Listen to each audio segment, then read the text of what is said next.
got a Zoom scheduled for usually half hour after the starting point. Same thing with the live stream. So you can always look at these archived meetings, go back and say, hey, I missed that one. I wanted to catch that technical that Dan Hartow gave, that Nelson gave, that Clem's going to give, that kind of thing.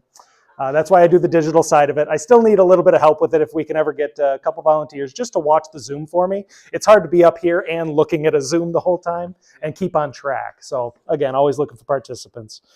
Starting with the business meeting, the first thing I want to cover is actually some notifications. So there are a few scholarships available if you're not an RPT yet. MRCO has one, is that correct? And then our chapter also has a scholarship for covering the testing that goes into becoming an RPT. There's different rules for each of those. So I would, if you're interested in it, reach out to Gene, is really the genius on it. But if you ask me, I'll ask Gene. So that's, you're welcome. I'm happy to field all the emails, and I assure you the connection will be made. So there's a few of those scholarships available for any of the new members especially, but I don't even have my RPT, so I'll be looking into those as I begin my testing process. Another thing that I wanted to kind of touch on is the MMC. I was actually out there this year, and that's a really cool thing that we're doing. You guys have done it for the past 5 years, I think, or this was the 5th year perhaps. And hearing about it as I was just a member, I didn't really understand it. Having seen it, you are face to face with not only educators, institutions who are recruiting these students. It's at an MSBOA event. And so you're talking to parents and students as well. And it's not just, it's awesome because it's a resource for piano owners to use. Hey, go to ptg.org, find yourself an RPT, find a local member. Also though, because you have students who are entering the college age, these could be potential technicians. You could show someone that this is a viable career path. Jokes aside, it's a career path that's an option. A lot of people don't even know we exist. And so it's kind of a cool thing to go out there for the 3 days that it is and create a node or a, kind of a information blast. Hey, we're here, look at us. This is what we do. This is the choices that can be made. So I do like the MMC. I'd like to see it continued. I think further on in the year, we'll take a couple votes and talk about maybe re-upping the budget or looking at what we can do for that, as well as volunteers for that, because it makes sense to maybe have 1 or 2 regulars, if you will, who are out there, know the lay of the land, know how to set up, know what to do and participate. But I cannot stress that I recommend, if you haven't gone, please sign up to go. Because your first time out there, you'll get the hook. You'll get the hook in you and want to keep going. So that's just kind of the MMC.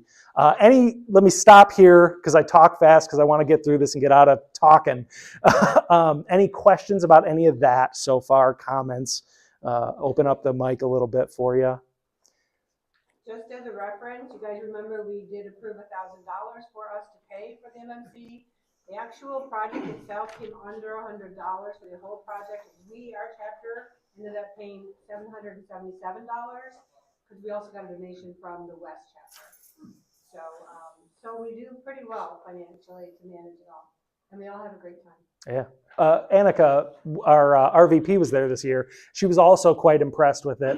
I spoke with her a little bit. We had a full day together, and she said that what we're doing out there is really cool, and she's going to use it as kind of a stencil for further PTG meetings for for conferences is the word I'm looking for, conferences across her region. She says we've built a thing that can be kind of reproduced in other locations. So the Detroit Windsor chapter, you guys should give yourself a round of applause because you through your voting, you've created this thing.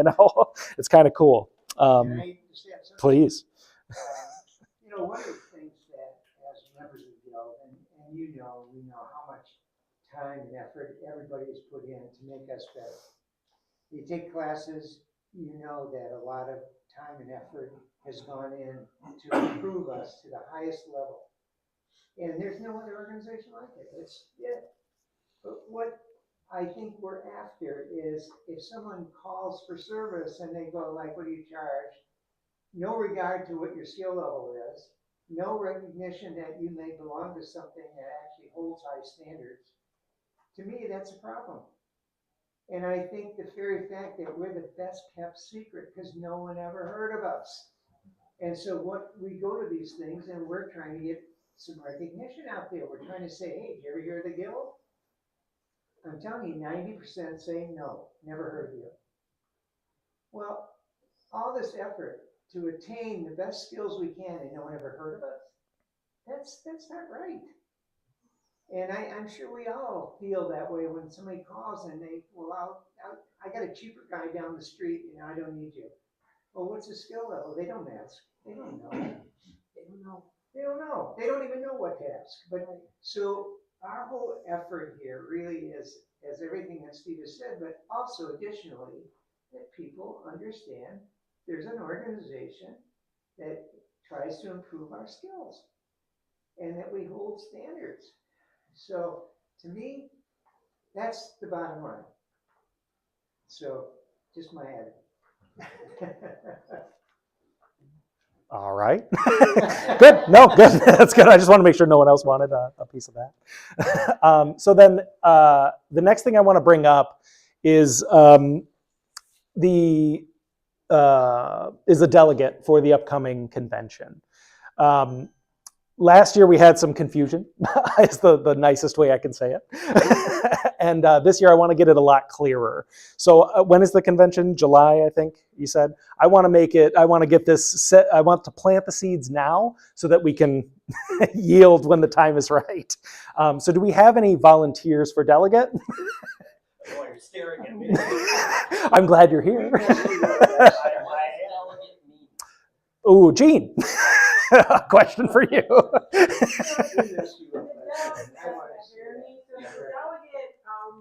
When you go to national convention, while you guys all go to classes, the 2 days before, there is a time where the council meets. And 5 years ago, the council really had a lot more pull for the organization, where things were voted on because we were a member-driven organization, so every member had the opportunity to vote. Now we are a board-driven organization, so we don't have personal voting anymore. However, at the council, you still go. Every chapter sends a representative who is a delegate. That's the term. Some of them send 2. They'll have 1 delegate and an alternate so that you can continue understanding what the role is when you go. What does it when say? You go there. So meeting somebody's going and wants to join. You will have some opportunity to vote. Oh. For different things, and you do vote for president, vice president. You do vote for your regional vice president, and there might be some other things. The biggest part for council now is they do have an opportunity for members to come up and talk about issues that the board is looking at and voting. You can't really sway their vote necessarily, but you can voice your opinion, and you should be voicing the opinion of your chapter. Mm-hmm. Right? What does your chapter feel about that change? Because they will issue and publish all the changes that are going to be talked about prior to the meeting, so the delegates should really be aware of those so that they can ask our chapter for advice or input, and you take that to the meeting. So that's what they do. And that's 1 and/or 2 days before. That's usually 1 day now. On the meetings, like from 8 to 4 all day long. And then you also go to, there's leadership luncheons, there's also regional breakfast at 6 in the morning, and regional meetings that you should be going to those as well. Mm-hmm. Okay.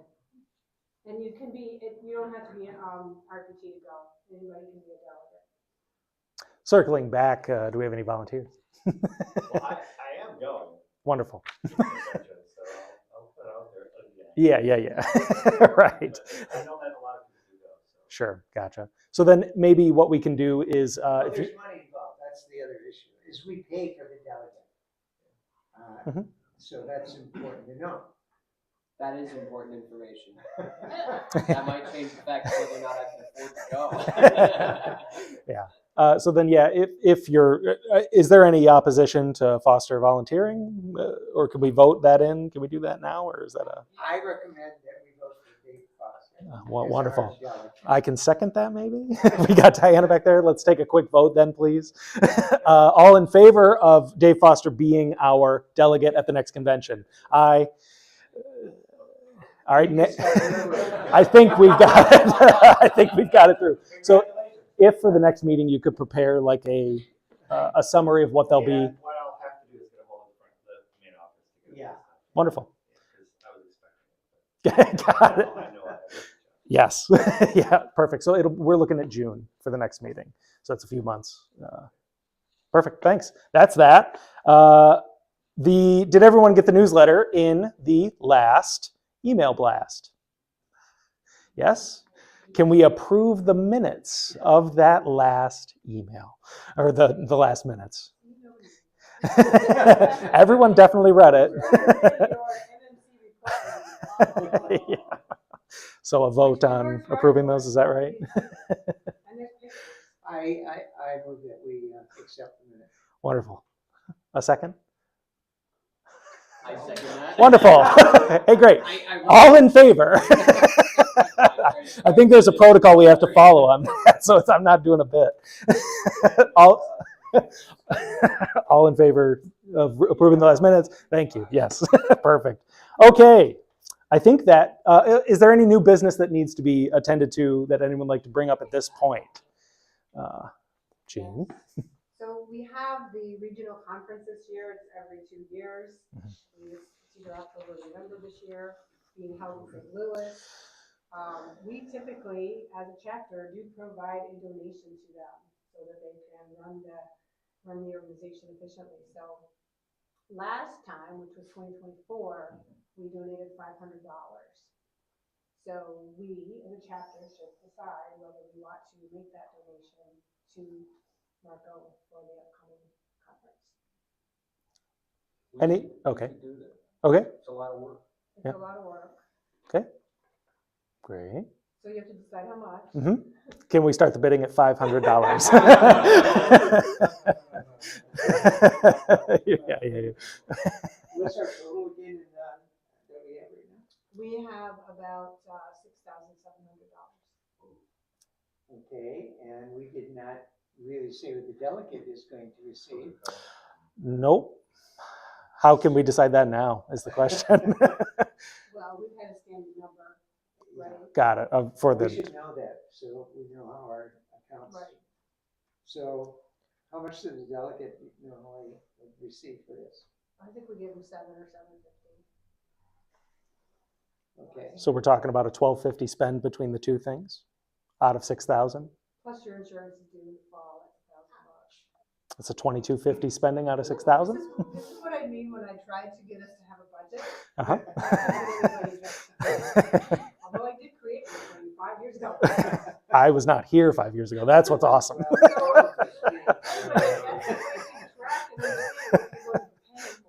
Yeah.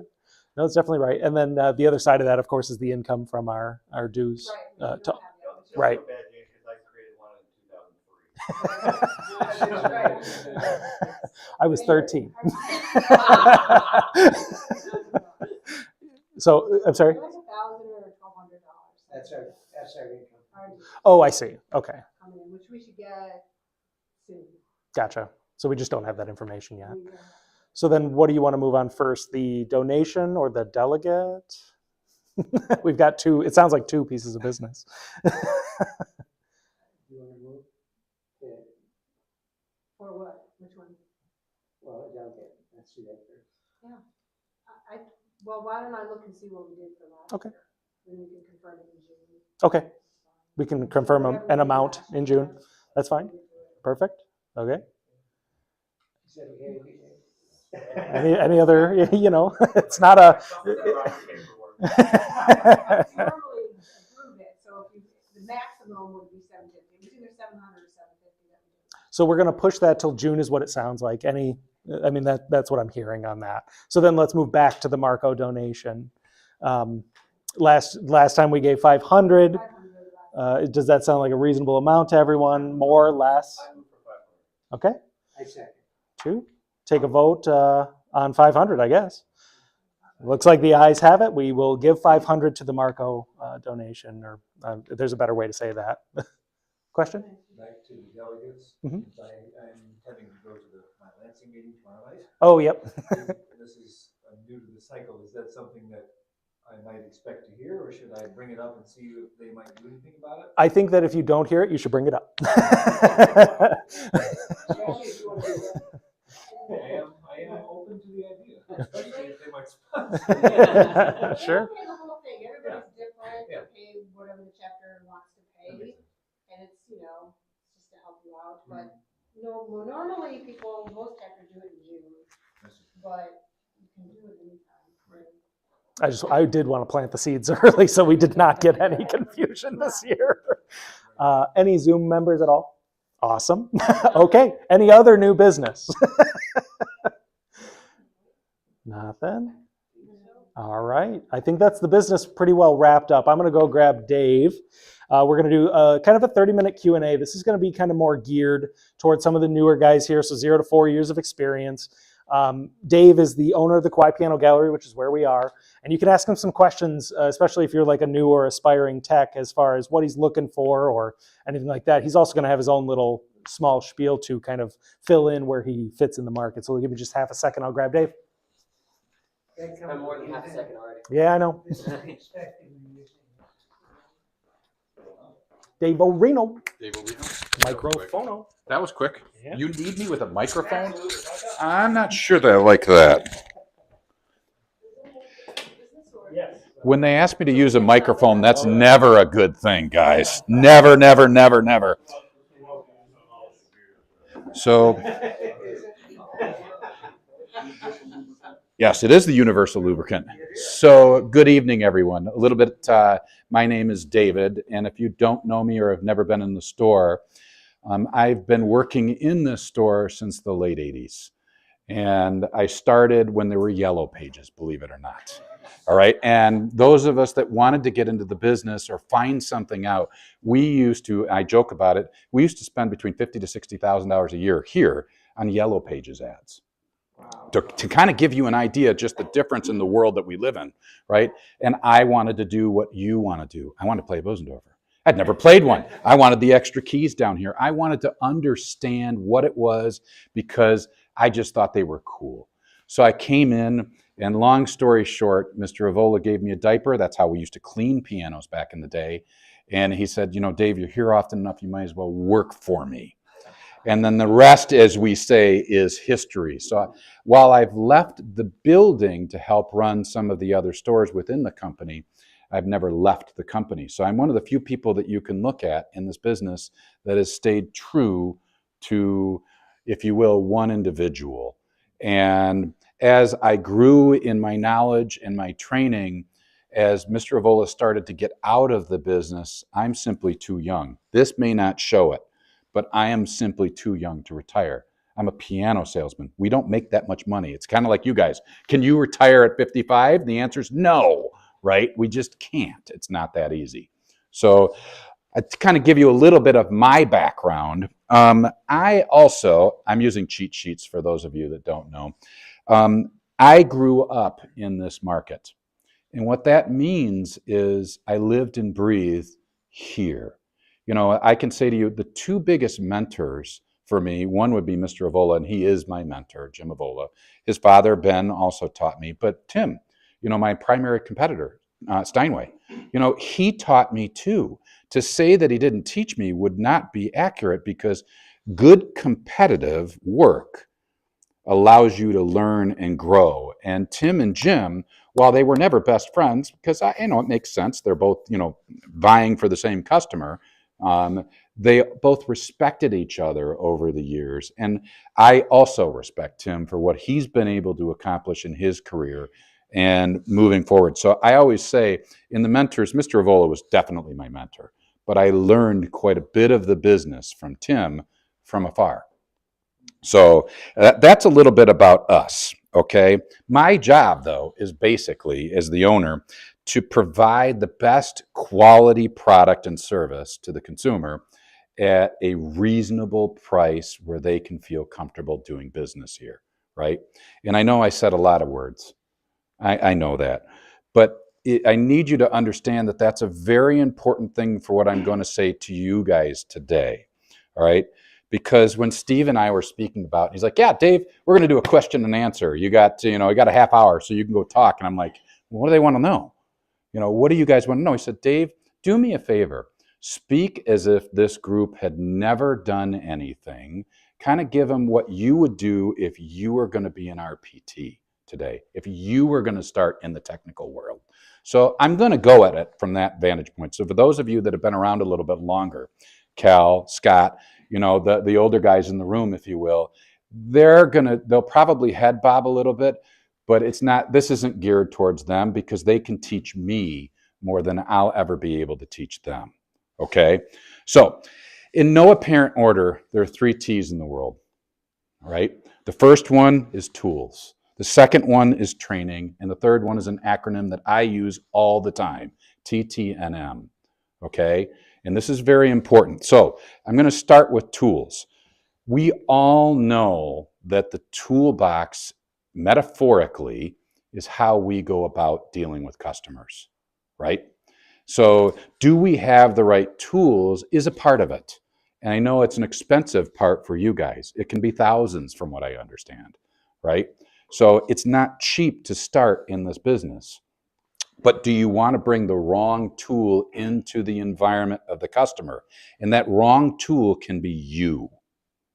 It may not be the actual tool. So I am speaking metaphorically right now. All right. So I jokingly told Steve I was going to do it about this because the number one person on the internet is the piano doctor for you guys, right? Right?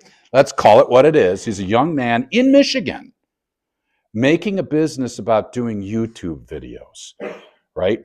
And somehow he's garnered enough respect that some of us watch him, totally laugh at him at sometimes, and then totally respect what he's doing because he's making it kind of fun to see something fairly mundane, which is what I do every day, sell pianos, what you guys do every day, tune pianos, right? Fairly mundane, and he's kind of making it entertainment. But have you ever seen him use WD-40 on a piano?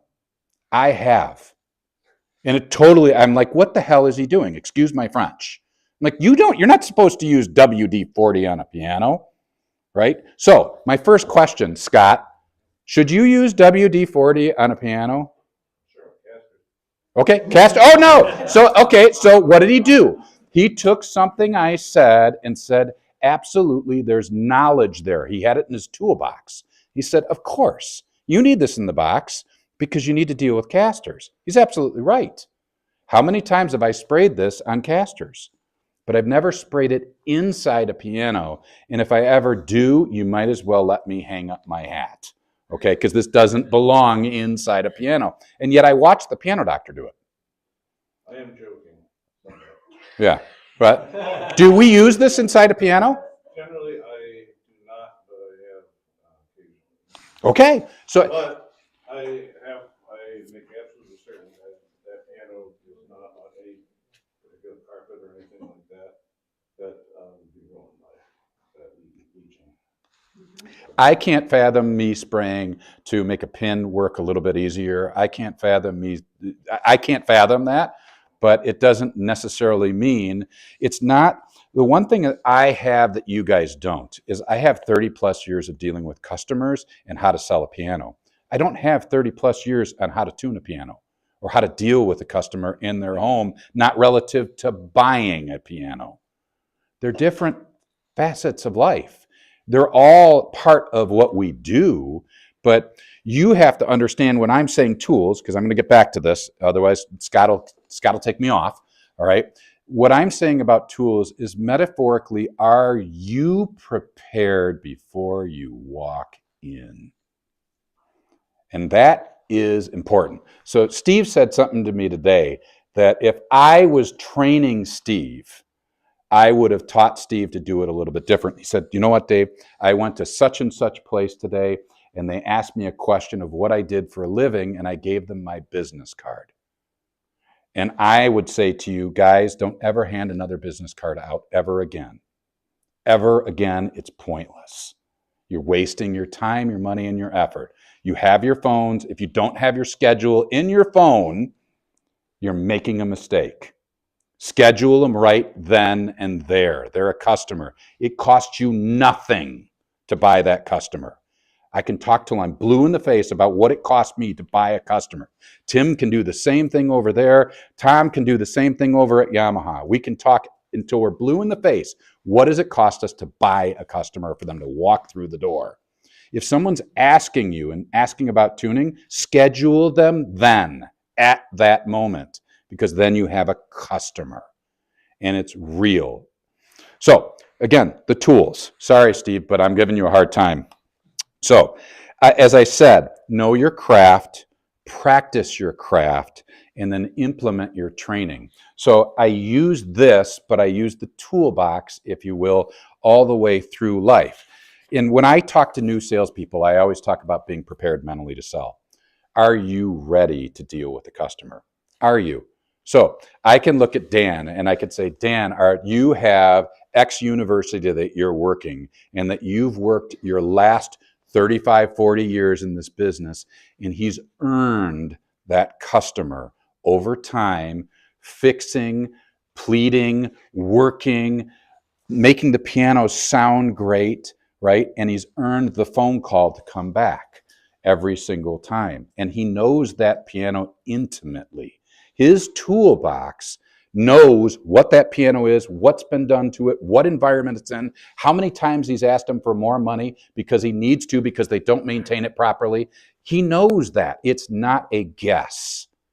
All right, that's a very important thing. If you ask me the difference, this is a Kohler and Campbell, I don't really want to talk about this. If you ask me the difference between one of the brands I represent and a competitor's brand, if I don't know the answer, it's my fault. It's not the customer's. You have to rely on you. So if I'm not prepared mentally to sell, this is important. What does it mean? It means I got up. I'm angry at what happened yesterday. The van died. A delivery went wrong. Somebody's not showing up to the office. That's my brain at that moment, right? What's yours? Oh my gosh, I just scheduled this person for the 4th time and they've canceled yet again. Or, oh, I have this person, they're now only going to give me 45 minutes. I can't do a tuning properly in 45 minutes, right? We come sometimes with attitudes or chips on our shoulder. I would tell you, don't do that. Go in, give them the best you've got with the time that they allot, and then charge them commensurate to what you're worth for your entire time. This is important, okay? So what does a tuning cost today? I don't know. I know what I pay, but what does a tuning cost? Throw a number out. Nobody. $600. Okay, all right. Good for you. Okay, good for you, Steve. Cal? 175. It's way too cheap. It's way too cheap. Do you know what it costs me to move a piano now? Between $300 to $450 every single time. So why are you only charging $175 for 2 hours of your time? Well, I'm not. This isn't. I consider pitch changing, and that's everything's more. I mean, I'm giving a regular customer that I see, and I can do that tuning in an hour. Okay, there it is. He just told me what I wanted to get. He got it. Okay, so he's got an hour. So what do you schedule for your tunings?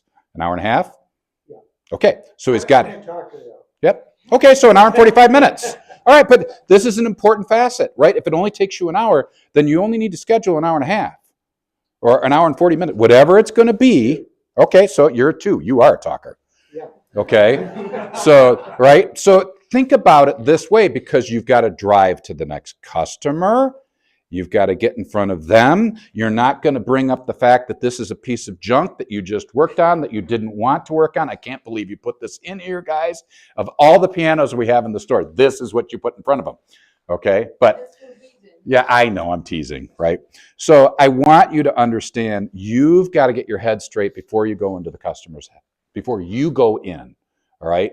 So no matter what hit you, it's got to be left at the door. It has to be, because this customer can be a repeat customer. And repeat customers buying pianos don't happen enough. They happen, but not enough. So once we have them and once we keep them, we make them happy, but that's it. They don't generally buy a second or a third unless they're an institution or a teacher, right? And then teachers, you know, they have a ton of money, right? All the teachers that you guys know, right? So that's why I'm saying institutions are a little bit of a different breed, but I would say make sure that you have your head straight, you're smiling. If you've dedicated an hour and 40 minutes and a tuning takes you an hour, talk to them, see how their day is gone, and then you schedule before you leave the next tuning. before you left. But Okay? here's an important part too. You know, you just don't go in cold and walk out. If you have a personality, you have a customer you've cultivated. I've had customers who've been with me for 30 and 40 years. They're family. And when I walk in, we talk about our families. We talk about a lot of things before I ever get to the piano. Because I know I'm going to breeze to that piano.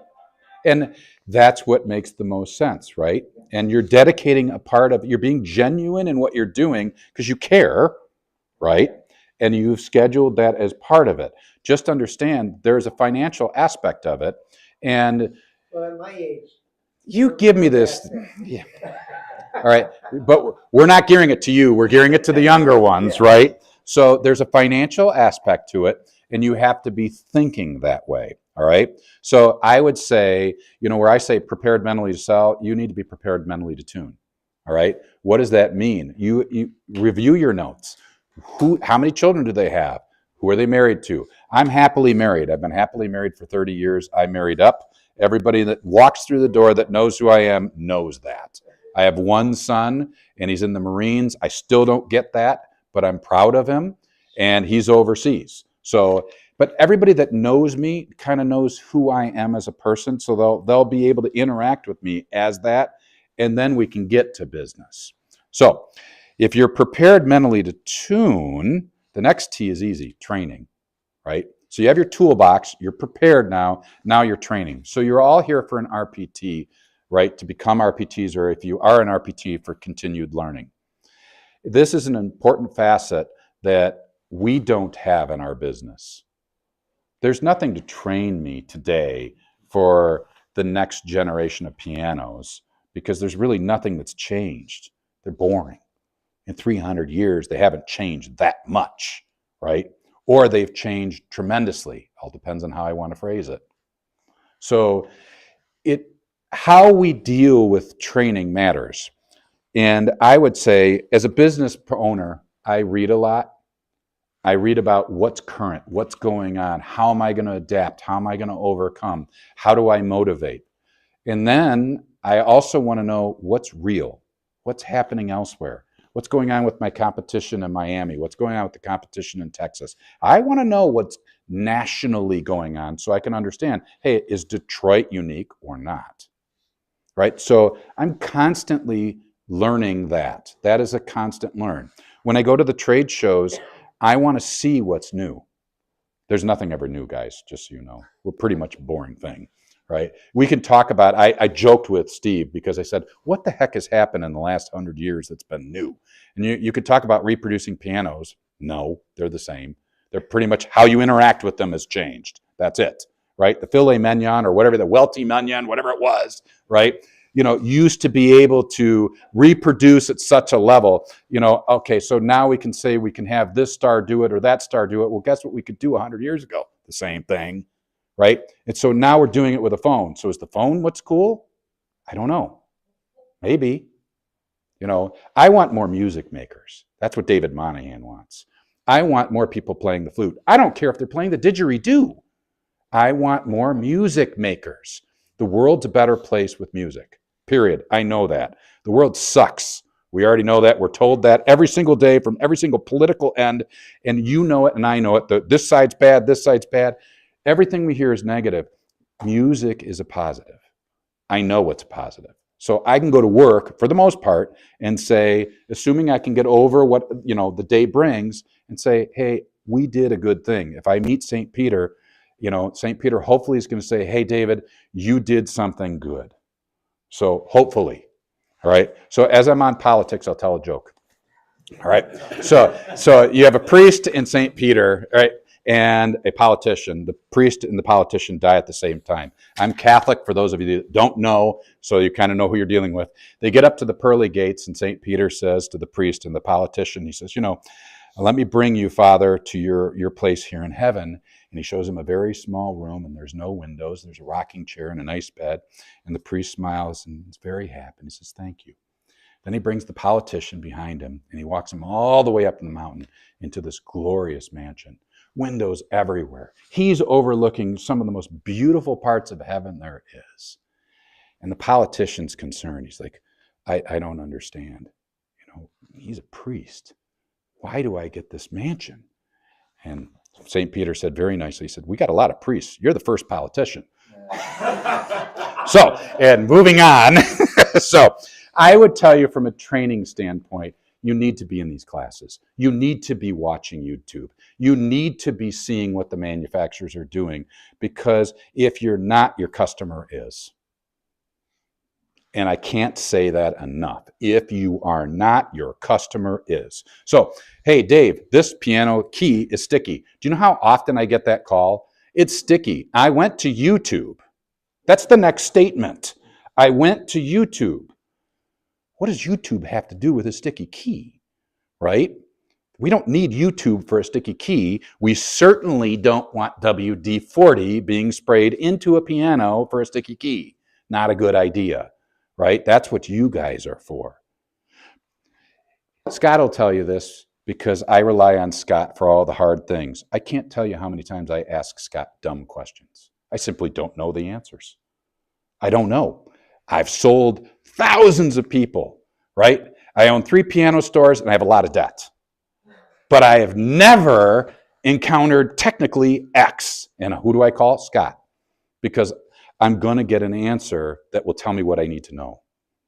And that is because he reads more than anybody I've ever met.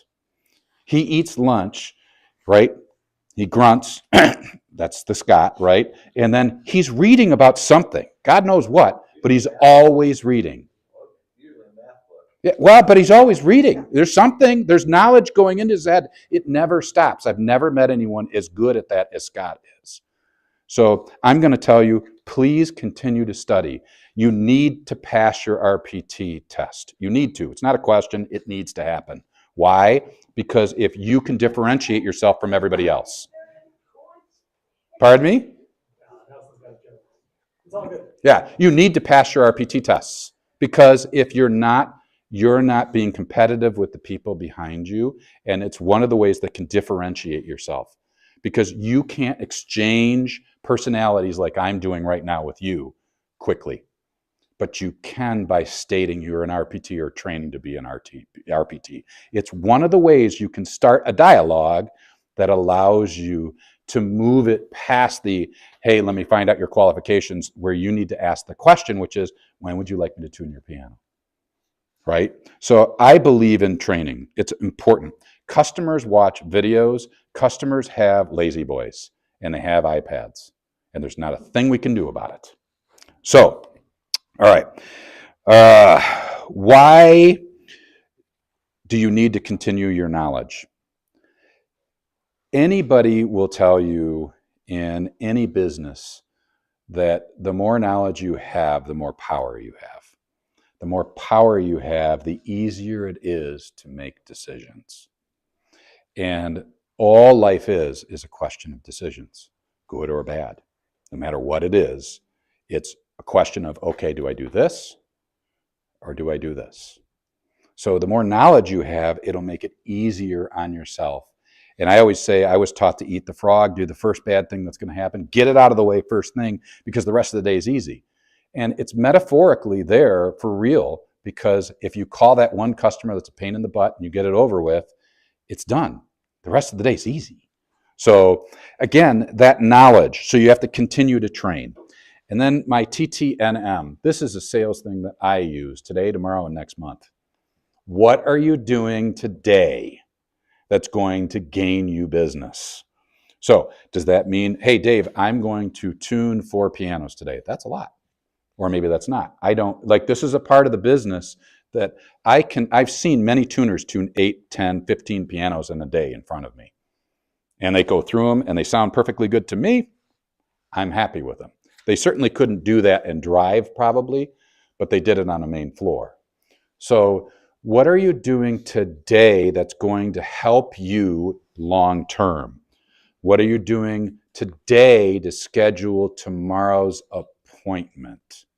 And what are you doing now that will help you next month in your calendar? You have to think like that. If you're working 5 days a week, that acronym should be in your head all day, Monday, Tuesday, Wednesday, Thursday, Friday, and you need to take off Saturday and Sunday. Clean your head, Don't go on customer appointments. Don't say, hey, I'm going to work for this or I'm going to work for that. You need to have your time. If you're going to work 6 days a week, that's fine. I don't have a problem with it. I worked 6 days a week growing up in the business. It's very odd for me not to work 6 days a week today. So today, tomorrow, and next month. So who are you going to call today? Who are you going to introduce yourself that's going to suggest to you a client? Who are you going to talk to within your networking that can help you get or build your clients, right? So all of this is pointless if you don't understand how to start. So there's 3 easy ways to start. You have a dealer, right? You work with a mentor, or you have the internet. So that's it. There really isn't anything else today. So you have a dealer that you work alongside that's going to teach you what they do in very simple terms. You'll learn the business. You'll learn the ins and outs, the good, the bad, the indifferent, because we'll yell at you. We'll tell you this needs to be done on this time frame, right, Dave? Right? So like we'll say, hey, what do you mean? Because I can't control what you're doing. I can talk to a customer, I can make promises to that customer, but I can't do the technical work, and I don't want to do the technical work. This is very important. We can all learn. You can learn to be a salesperson. I can learn to be a technician. It's the business we're in. My personality does well in front of the client selling them.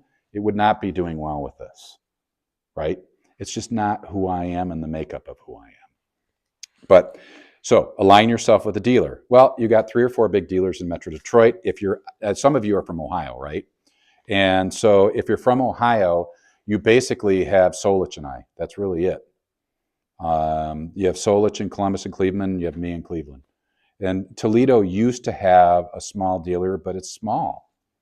Like he's not going to give you enough work for you to be able to. He's still there, but I don't think he's going to be able to give you enough work. And Craig is still doing the work himself too, right? Right? He's a good guy, but I mean, you need to align yourself with one of the bigger dealers to learn the trade, so that you can step away from the bigger dealer after. You're never going to have a book of business, but what you're going to have is the knowledge. And once you have the knowledge, the book will start. So dealer would be 1. Working with a mentor in the field would be number 2. Find one of the older people that are here. And I don't mean it this way, okay? What I mean is the older people that have been through it, that have done it. So if you're younger, I keep looking to you because you're younger, all right?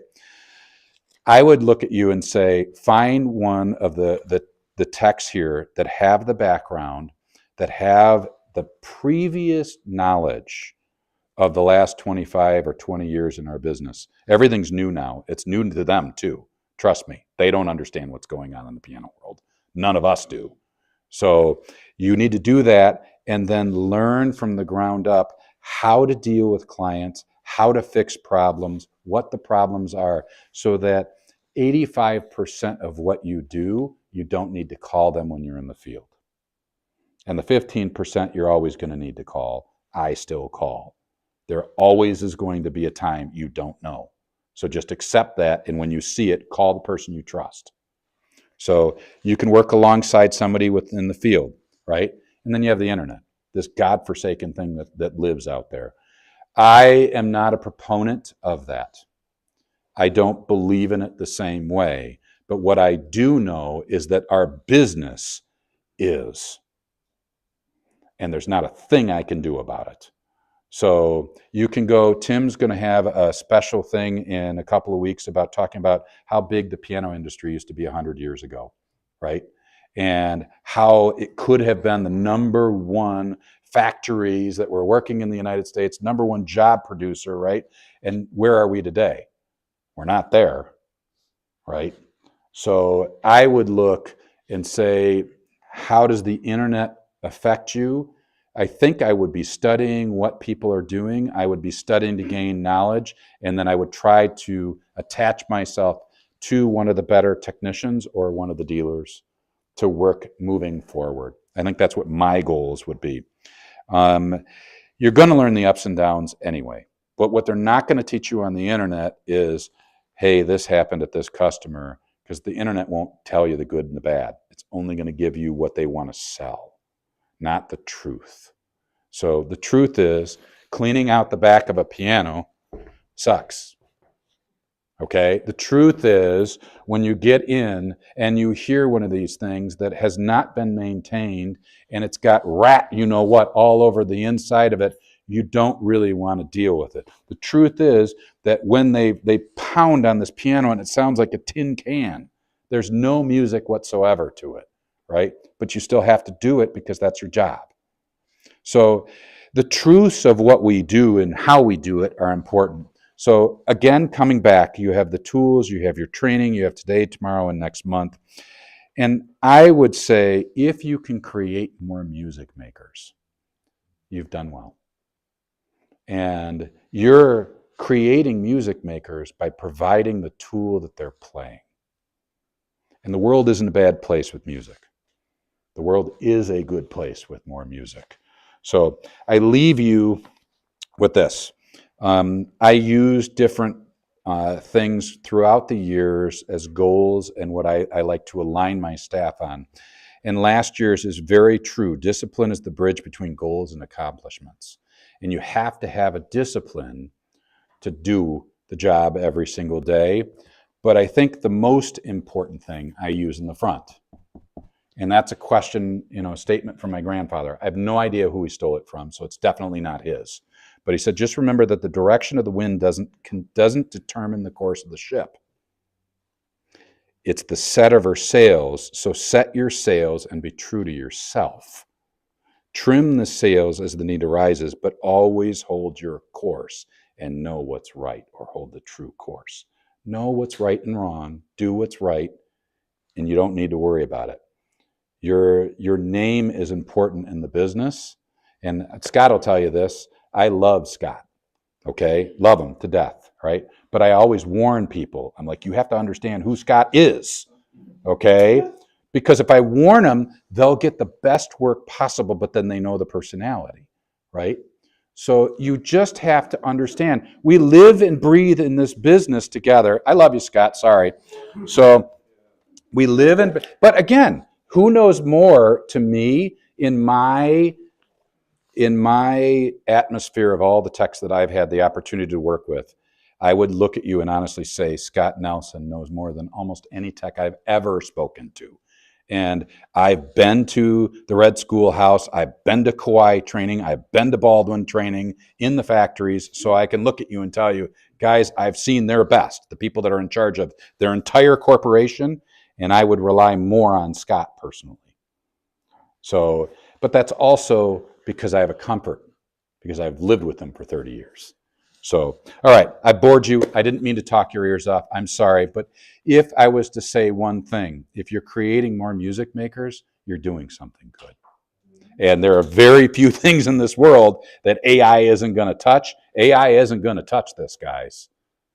This is all about you doing what's right, answering the customer, learning the trade, if you will, following through when you need to and when you say you're going to, and then keeping your head forward and keep moving forward.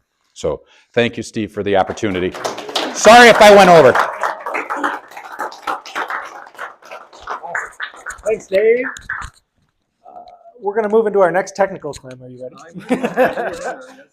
With this, the title of this next section is efficient pitch raise techniques. Yeah, do I have to wear a mic? Please. Is there, okay, I'm not used to that. Okay, lavalier time.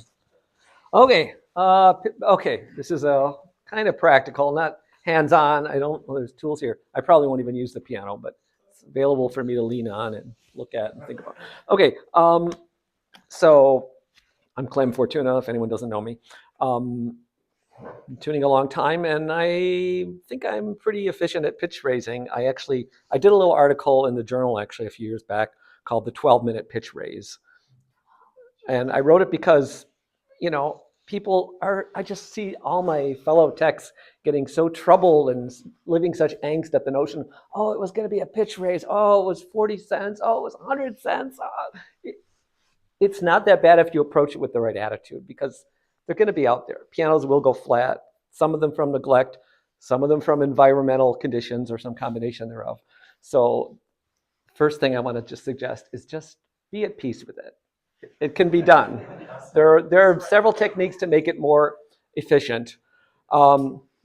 basically, okay, first thing I'm going to say is that we all know what a pitch raise is. Do we know why it's necessary? People think, well, when you tune it, it goes flat again, so you have to tune it twice. And tuning twice obviously doesn't work, because if your piano is 100 cents flat or a semitone flat, you tune it, you're done. Now it's 20, 25 cents flat. So now you got to do it again, and when you're done with that, now it's 4 or 5 cents flat. So then you do a third tuning, and now it's 1 cent flat. And you'll never get to pitch if you just tune it. So this is where the concept of overpulling comes in, where you pull it deliberately sharper than it needs to be. Okay, how much do you overpull it? That's a little bit nebulous, but in the mid-range, seems like 20, 25 cents might get you there. Not cents, excuse me, it's important differentiation. percent of the amount that it's flat. And with a little less in the bass, 10, 15%. The treble might need 30, 35%, which is scary. The piano is a half step flat. You theoretically have to tune it 30 cents sharp, which I wouldn't necessarily do, but I'll talk about some better techniques in a bit. I'm largely an app user, machine tuner. I mean, I started off tuning orally.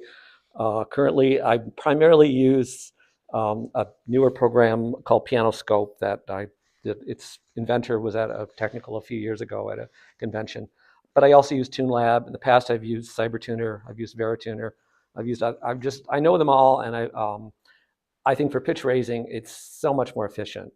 I was pretty good in the day at pitch raising the whole piano by ear, and I'll talk a little briefly about that, but I suggest if you really want to be fast, at least for the pitch raise part, it's so much quicker, so much easier to do quickly, I feel.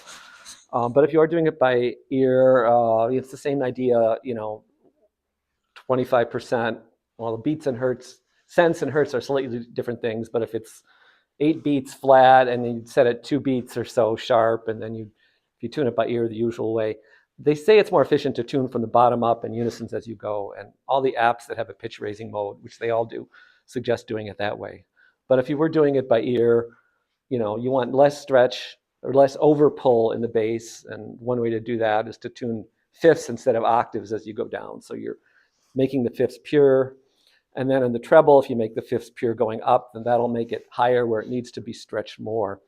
But another way to get way more stretch in the top where you really need to overpull a lot is to, I guess I'll go to the good piano, is to don't tune octaves.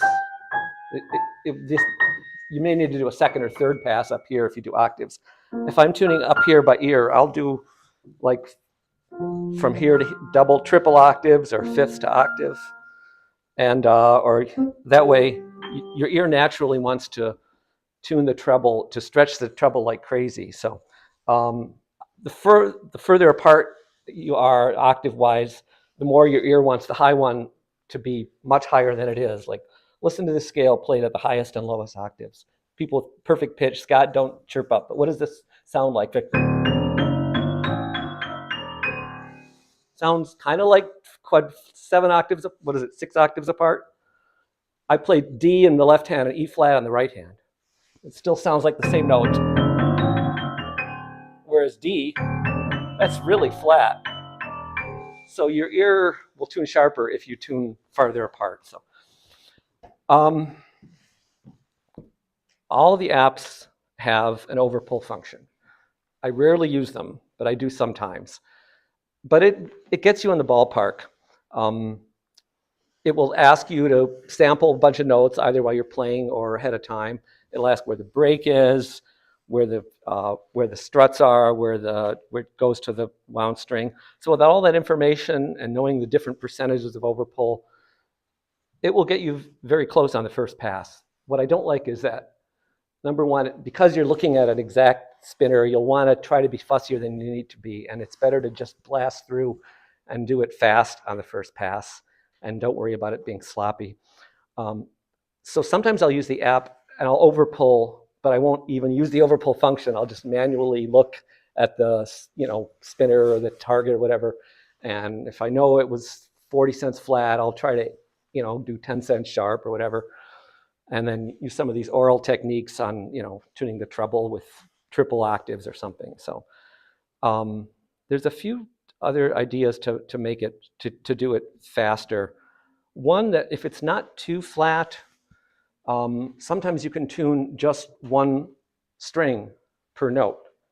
And I heard about that technique years ago. It was described as, for small pitch raises, you can just tune, they even described doing it without listening, just one little tick on the left string is the one I usually do, to whatever sections are flat. And that gets you pretty close, but I found sometimes it doesn't pull enough, sometimes it overpulls too much. So I found a more exacting, more scientific method. And this works really well when it's like, when the tenor break, that's where it's suddenly really flat from humidity changes. So sometimes I'll just do that to that section, or sometimes I'll do the whole piano this way. Usually not the bass, because that's fewer strings. You can just tune it twice if you need to. But what I'll do is I'll measure how flat it is, and I'll tune one string the same amount sharp as the other strings were flat. So this isn't a 25%, this is 100%, but just one string. And it's quick to do by ear. So I'll measure a few with the app. And by the way, I don't say tuning device, I just say app, because that's what the rest of the world calls these. Listen to how many beats the unison is out of tune when you do the equal sharp as the other two notes are flat. And try to do the same beat rates, just no mutes, no plucking in strings. It's just, you do the whole keyboard that way in a couple minutes. Questions at this point? Okay, I think that's everything. Let me just double check my notes. Yes. I think I just didn't. I think I missed something you said. Yeah. When you're talking about tuning just one string. Yes. On each. Did you say then you go back and match them, or is it simply the difference in tension from tuning one? Make sure that I understand. No, I measure with an app how flat a note is, yep. And then usually I'll pluck rather than mute, but that's just me. I pluck a lot. One of the three strings sharp by the same amount that the other ones were flat, and then I do it with however many notes, whatever sections are significantly out of tune, and then I'm ready to fine tune. And because the average is pretty close to the pitch you want, then by doing the left string first, I'll have two mutes, do the middle string, move the one mute, do the right string, then do the left. Then so you're turning up, up, down, up, up, down. Another thing that saves time is not using mutes at all. TuneLab advertises, you've probably seen it in the journal, that it has this spectrum display at the bottom where you can see 3 peaks for the 3 strings. And it really shows you separate pitches. And in fact, when there's false beats, it'll show sometimes 2 peaks for a single string. So it's kind of cool. And it works pretty well, but sometimes it's messy. If the unisons are really bad, it's unclear what you're seeing. So sometimes I'll just do 2 strings unisons without mutes. So like if I put a mute between the C and the C sharp, and then I'll tune the 2 of the C, and then the 2 of the C sharp, and then I move the mute to between D and D sharp, and tune the 3rd one by ear. So that's a way to not use mutes as much. You're only moving 1 mute every 6 strings rather than constantly moving mutes around. Okay, yes? So I do use electronic tuner, Braeburns, Mhm. and I like to set just the center string, and I use a kind of like a close string mute. Yeah. I'm not moving 2 minutes all the time. Yeah. And I'll pull that just like you, Yeah. enough sharp to offset. Uh-huh. And then I just unmute it and I just pull the others in by ear very quickly. Yeah. So I'm pretty fast, probably not as fast as you, but Yeah. I can do pretty fast pitch rates. Yeah. Yeah. And to me, it's fun doing pitch rates. Yeah, because I'm glad that's to kind hear of the that. gravy, really, when Yeah. you think about it. Yeah. And I could do a pitch raise in probably 20 minutes. Uh-huh. And I'm talking 30 cents, 40 Yeah. cents flat. Yeah. Well, that's good. I'm some of the tech. What I like too is Yeah. I like it to be sharp and bring it down. Yeah. I don't necessarily want it to be right there. I want Yeah. it to be sharp. Yeah. And then I bring it want to down on the settle next it pass. in. It's nice when the second pass you're mostly going down. That's Although you're fraught with danger, because if they're all sharp and then you're bringing them down for the fine tuning, then it's going to return, it's going to go sharp when you're done. So Right. ideally, some of them will be sharp and some will be flat when you're ready to do your fine tuning. Okay. I always think that's more stable for me, is Yeah. to come down Mhm. to my. Yeah, in general with fine tuning, I certainly think that's generally agreed upon. Okay, for big pitch raises, I do my 12-minute method, which I've really timed myself. I really do it in 12 minutes. And I have a little video. I didn't make the video, but my client surreptitiously or secretly videotaped me. So maybe I'll try to show it on this little device. But anyway, I do, the objective is to tune, and this is supposed to be the most stable way, and according to the apps that do pitch raise mode. You start at the bottom and go all the way up, tuning unisons as you go. And I discovered this method first by just trying to pull it up enough to see that it doesn't break. So I just bring it up to pitch. Then I realized, why am I going down? Even if I overshoot it by a mile, just leave it. So the secret to speed in this case is tune up, never go down. But don't try to overpull at all. But you'll end up overpulling the right amount, because if it's a smaller pitch raise, you'll overshoot it by a little. And if it's 100 cents flat, even if you're trying to just hit the target, most of them are going to go way past it. But don't leave anything flat, but everything goes at least to pitch or sharper. And to make it faster, with the trichords, I pluck everything. I don't use the mutes at all. And then I'll check it. And if it's really been 100, 150, 200 cents, then you may have to do a second pass before you fine tune. So I'll check each register and see if, sometimes it'll just be the treble will have an octave, or maybe even the whole treble, it's on average, 10, 20, 30 cents flat. And then you really have to do another pass before you fine tune. Yes? I get that you can pluck the grand, but you pluck consoles too. Oh yeah. I pluck consoles with my left hand. I haven't learned to tune uprights with my left hand, but on grands I've learned to do the treble with my left hand and pluck. And I recently finally started using a guitar pick, that I always find in pianos. It's like, why am I wrecking my thumbnail when I could be using a guitar pick? Yes. Are you just like strumming the two strings that you would want to be listening to when you're doing that? No, I'm plucking one string at a time. Okay.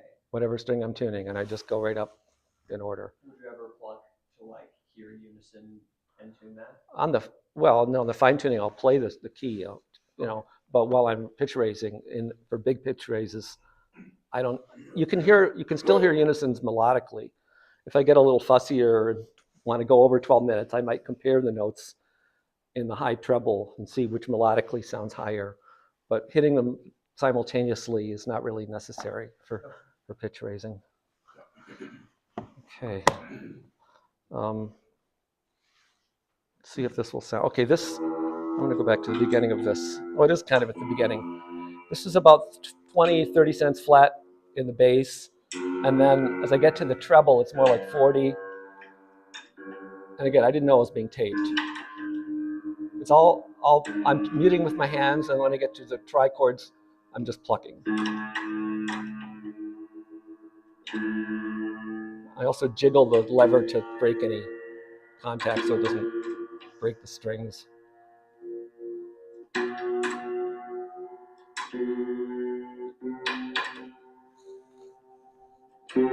Almost to the break.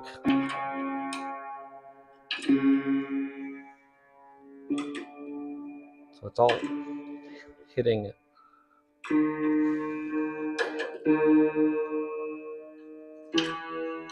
I don't know if anyone can see this particularly.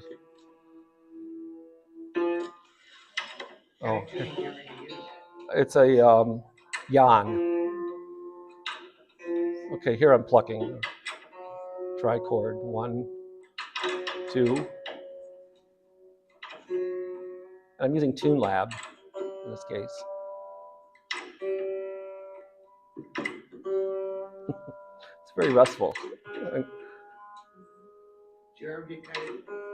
No, I'm used to it. That's all we got.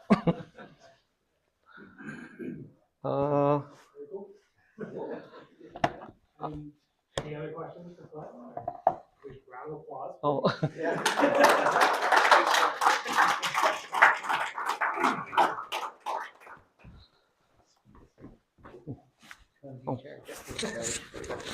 I have flat rate.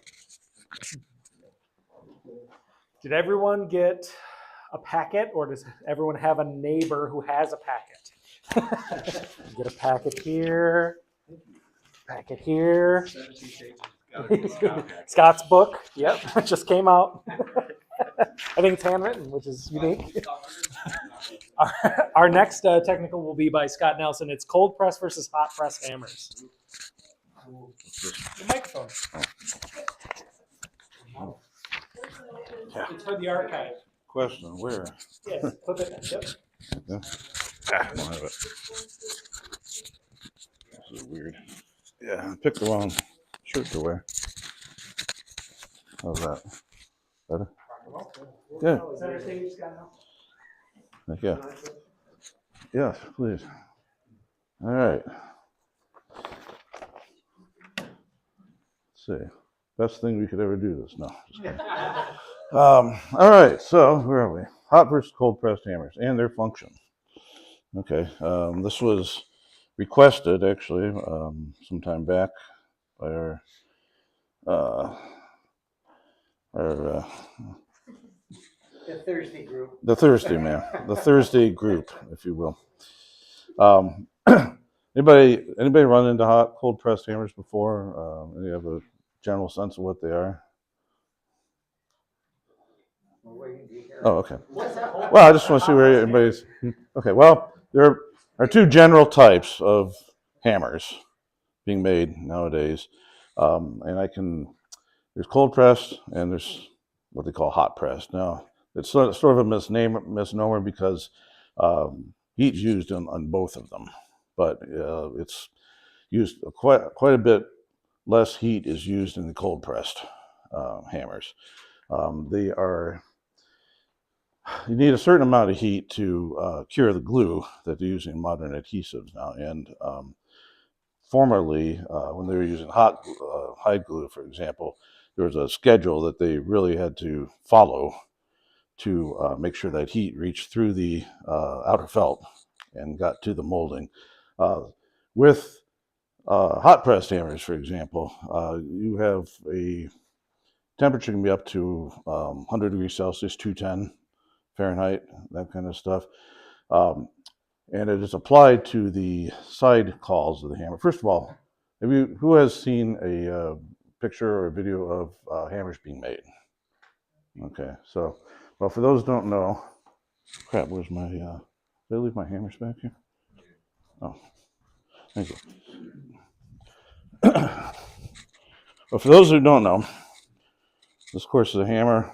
The molding, which is actually one continuous strip of wood, goes into a caul, if you will. This is called the bottom caul and the side calls. The side calls go over here. This is forced into this shape, more or less, through very, very heavy machinery, either screws or hydraulic presses. And it starts out with you can imagine like a triangle, where the apex is right here, and it is stretched all the way around the moldings. And if you can imagine, it takes a lot of pressure to compress that back, so all the way back against the moldings. Now, one thing about I should put my notes. And one thing about it, the hot pressed hammers, you're pretty much going to find that most POs are in production now use those. Reason being is that they do not have enough manual presses or cold presses to do that, except like at Shirukwai, and they only produce maybe a couple sets a day, 2-3 sets a day or something like that. Reason being is they have to be much longer in the calls, because first of all, that they are cooler. Furthermore, the side calls are heated to between 50 and 60 Celsius, generally speaking, and that is enough to get the heat through and given enough time, if you will, from one call to the other. but it is not enough to get the felt, turn it into glass, to a glass. It goes through glass transition temperature. The other thing is with the cold press hammers, for example, again, the heat is applied to the side calls, and it also, it works its way around to the strike call, striking point call, and that is not. It gives you a bit of a gradient, if you will, that you don't have a leakage of a hot call all around, all the way from the side calls to the bottom call, if you will. When you have that, what's going to happen is the heat's going to translate to the strike point. Well, and what you're going to do there is you're going to effectively press the felt with heat at that point. You are not getting more. You cannot get more. You cannot get more internal forces or tension in the hammer by adding heat or adding a iron or anything like that. All you're going to do is densify it, particularly around the crown, right? What happens with cold pressed hammers is you don't lose the resilience in them so much because the heat is not enough to press it like you would a hat, for example. And it all it does is form a shape. It doesn't form any tension. It's not like you're doing any bending or anything. Again, I just need to look at this. There's a couple of things in there. There's self-explanatory to some degree.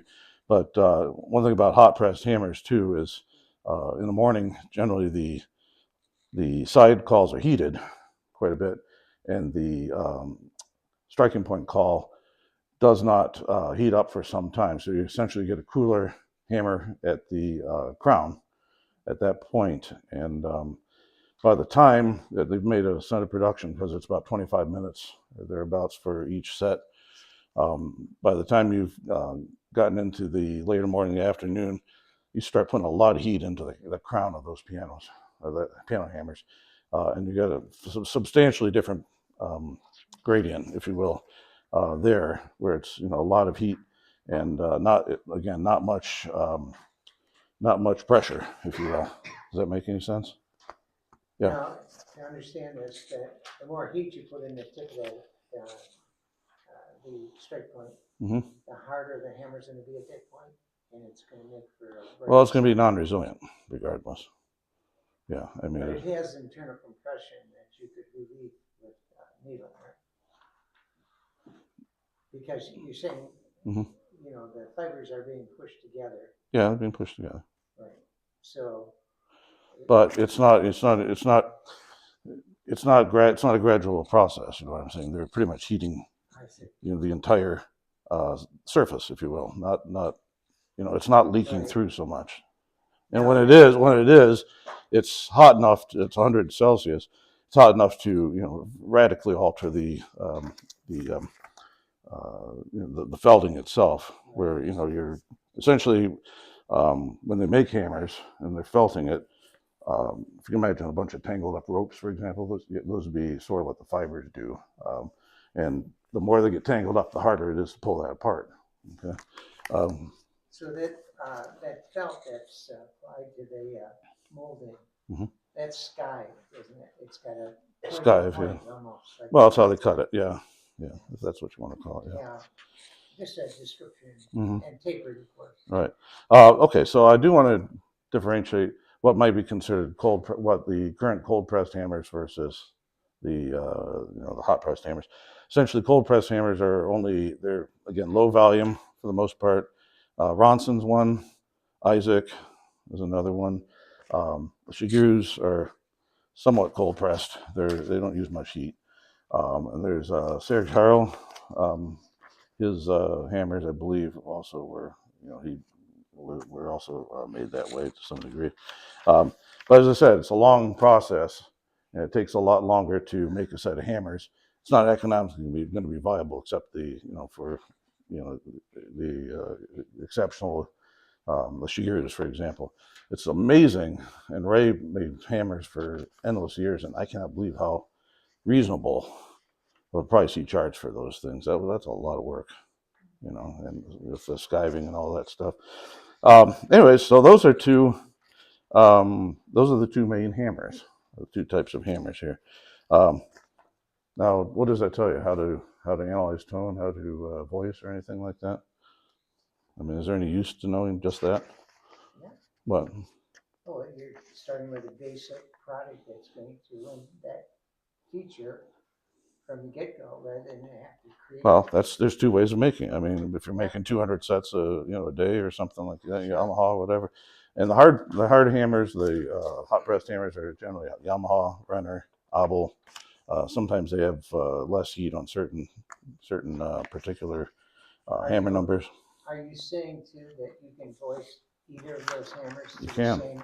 You can, but you cannot get the resilience back, generally speaking. You know, that by overheating it. Okay, so we'll start with that. But I wanted to go on well beyond that if I could, within reason. It's not the whole picture, because you not only have cold and hot pressed hammers, you have soft and you have hard. When I say soft and hard, low density, high density. Steinway hammers are fairly low density. The old Baldwin hammers were, and the Aeolian pianos that we've always run into and love so much. Those are also low density hammers, and furthermore, have essentially no life to them whatsoever. There's just no resilience in those things. They're just absolute garbage for me. So the Steinways you can work with, they're on the soft side. Baldwins you can work with, they're on the soft side if they haven't already been destroyed.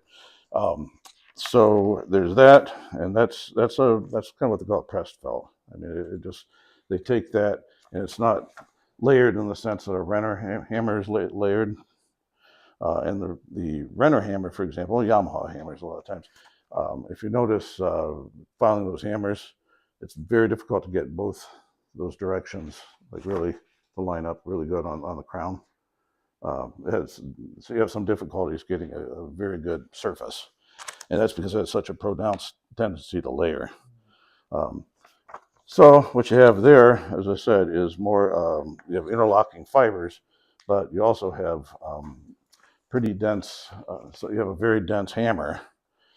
So it's, first of all, very difficult to get your needles into it most of the time, right? And as I said, the other thing is that the layers, because they're interlocking, they don't form like a clean sheet, or a clean surface, if you will. So there's that.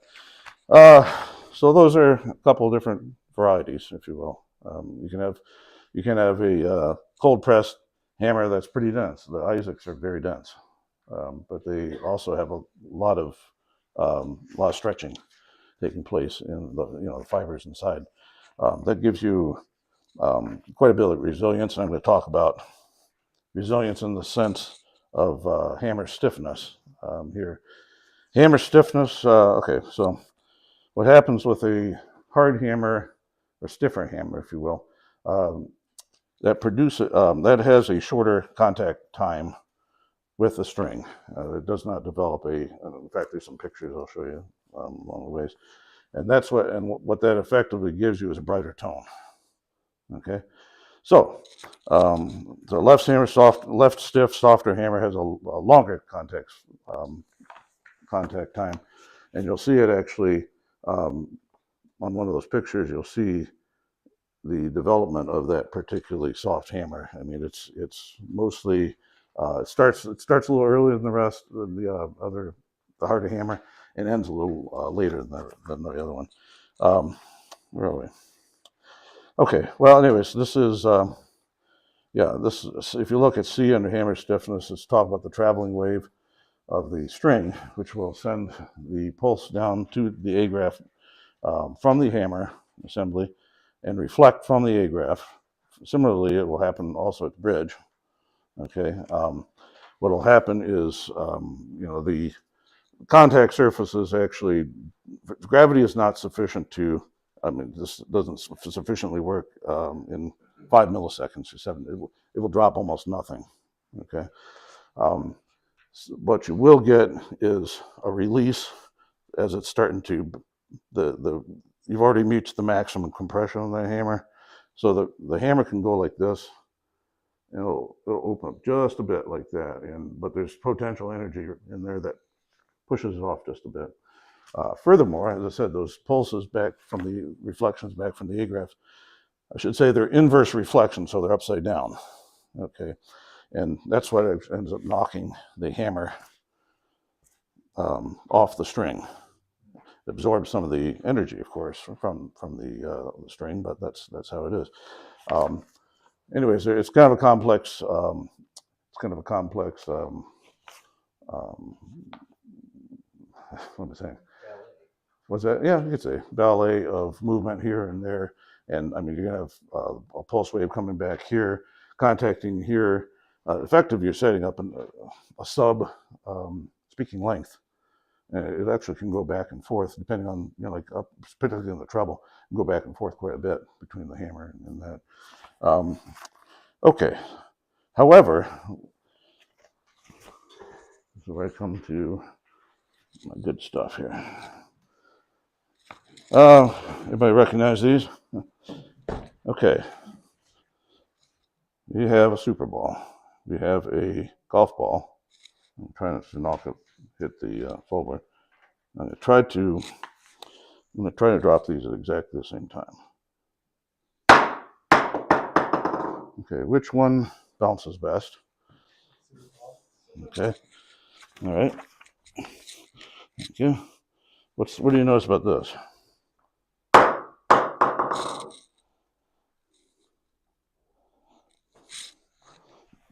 Well, it certainly loses its. Yeah, it's a very heavy impact, right? Very heavy impact, and it does not do what this does.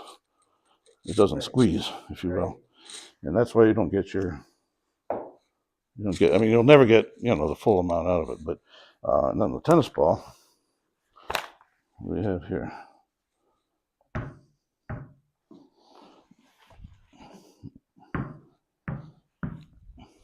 These are just suggestive. I mean, it's not exactly what happens at a string, because a string is actually motion to some degree, particularly longitudinal motion. And it's not like a brick wall. You're not hitting a wall, if you will. It's like those action models where you hit that thing, you're hitting like a heavy bar. It's not what happens in the strings. But there is some interaction that takes place. Some contact forces they kind of stick together. And but you'll notice again that the golf ball is very hard exterior, and whatever there is inside that ball, you're not going to get any kind of relaxation. Yeah, it just drops, right? Yeah. Now the super ball recovers pretty much most of its energy right there. Okay. That would be considered. I mean, cold pressed hammers generally tend to be more resilient, like the super ball. And the tennis ball has some resilience, especially when it's not dead. But it will. But the thing is, the surface is totally different. Okay, so we got a soft surface, kind of like a very resilient interior, if you will. So you get an impact that doesn't sound like the golf ball, but you get also some resilience in there. So it will actually stiffen up a little bit, and you get more out of it than you would otherwise. That's kind of what a hammer does. It stiffens up with a faster velocity. Let's see, where do we? Okay, I don't know where I'm getting here. Which page are you at? Well, I'm still on the first page. There is a one thing: hammer string mass ratio through the scale. What does that mean? Okay, well, it means, just as I said, hammer string mass. Okay, so the hammer weighs a certain amount compared to the string. At note 1, the hammer is about 8/100ths of the string mass. Did I say that right? Hammer is about 8/100ths of the string mass. When you get to 88, the string mass, I believe, is about 100 times that much. It's about 8 times that of the string mass. So you wouldn't think so, but that string is so small right there, the speaking length, that no matter what you're going to have, you have a hammer that is way, way, way heavy compared to down at number 1, for example. And what does that do? All that mass into the string number 88. Well, primarily what it does is produce noise and damping as much as possible. There's no way, it's impractical to get it down to, what would be a little more appropriate. I mean, you start losing too much material real quickly and they're not reliable. But nevertheless, that is a significant factor with the noise that you will hear in the upper part of the register. In fact, there is a, let's see, one of the pictures.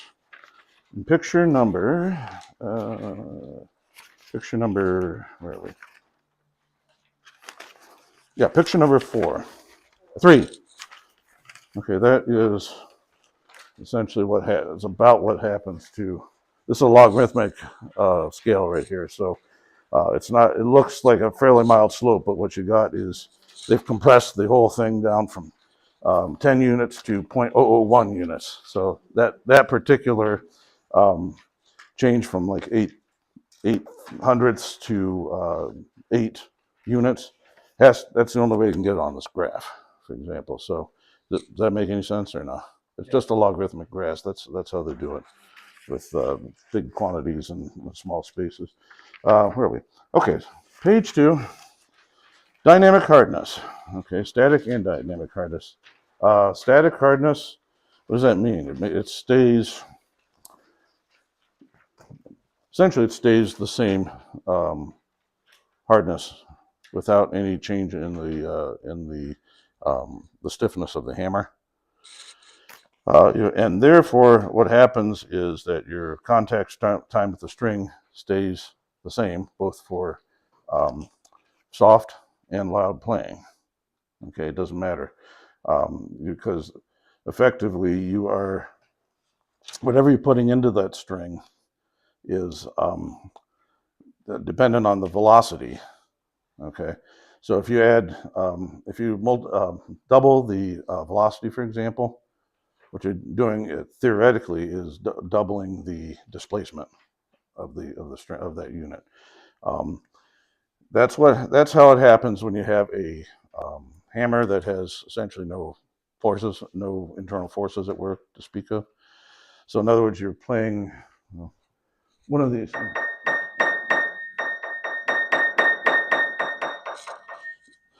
What are you doing? You're producing more noise. You're not producing it's the same tonal quality at pianissimo and at fortissimo as well, because there is no, the hammer is not getting stiffer as you're going.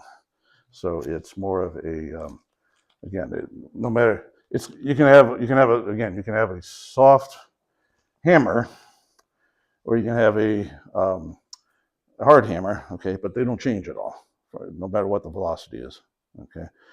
On the other hand, we have what's called dynamic hardness, which is a change that takes place in the relative energy of the partials, the spectrum.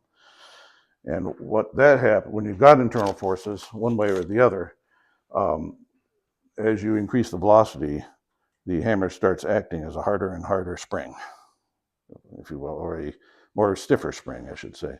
And you will, in fact, let's see. Yeah, there's a couple graphs down here. You can kind of see what happens. The first one, for example, that's kind of what they call a static hardness right there. It doesn't change.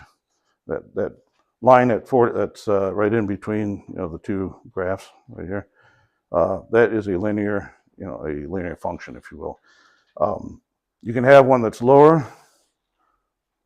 It's a softer, if you can see this one right here is a lower line right here from the origin. Okay, that means it's softer, but once again, it stays the same. It doesn't go like that. Or you can have one that's very hard, like this thing, for example. That would be more like this top line right here, from here to there. On the other hand, if you have internal forces that are actually working inside the hammer, where you will get a changing stiffness with the increase in velocity. And that's what you're getting on this graph right here. Okay, reason being is that you are, well, in the graph, it's there's an exponent added.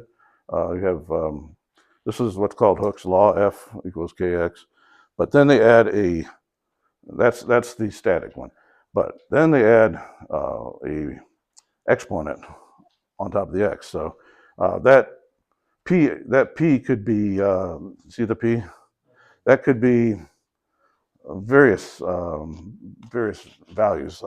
More often than not, they've measured from approximately 2.2 to about 3.5 as far as that exponent is. So somewhere between this x squared and x to the third. And if you want to see what kind of the result of that, you can look at the where are we? Yeah, you can look right here on page 2. Okay. And here we got two things right here. We've got a straight line. What does that mean? It's linear. That's right. So no change, right? You've got a force. The force is you're doubling it out right here. You're doubling it from here to there. Doubling from here to there.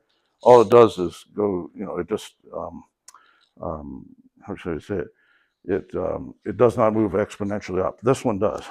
Yes. Okay, and that's because that is x is set as a power to the 4th power, and that's why you have such a steep, huge curve.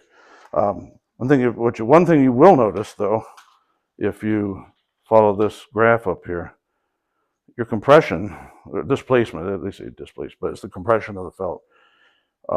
You do not. This goes out and it keeps on compressing, right, on the linear, the line, if you will. But here,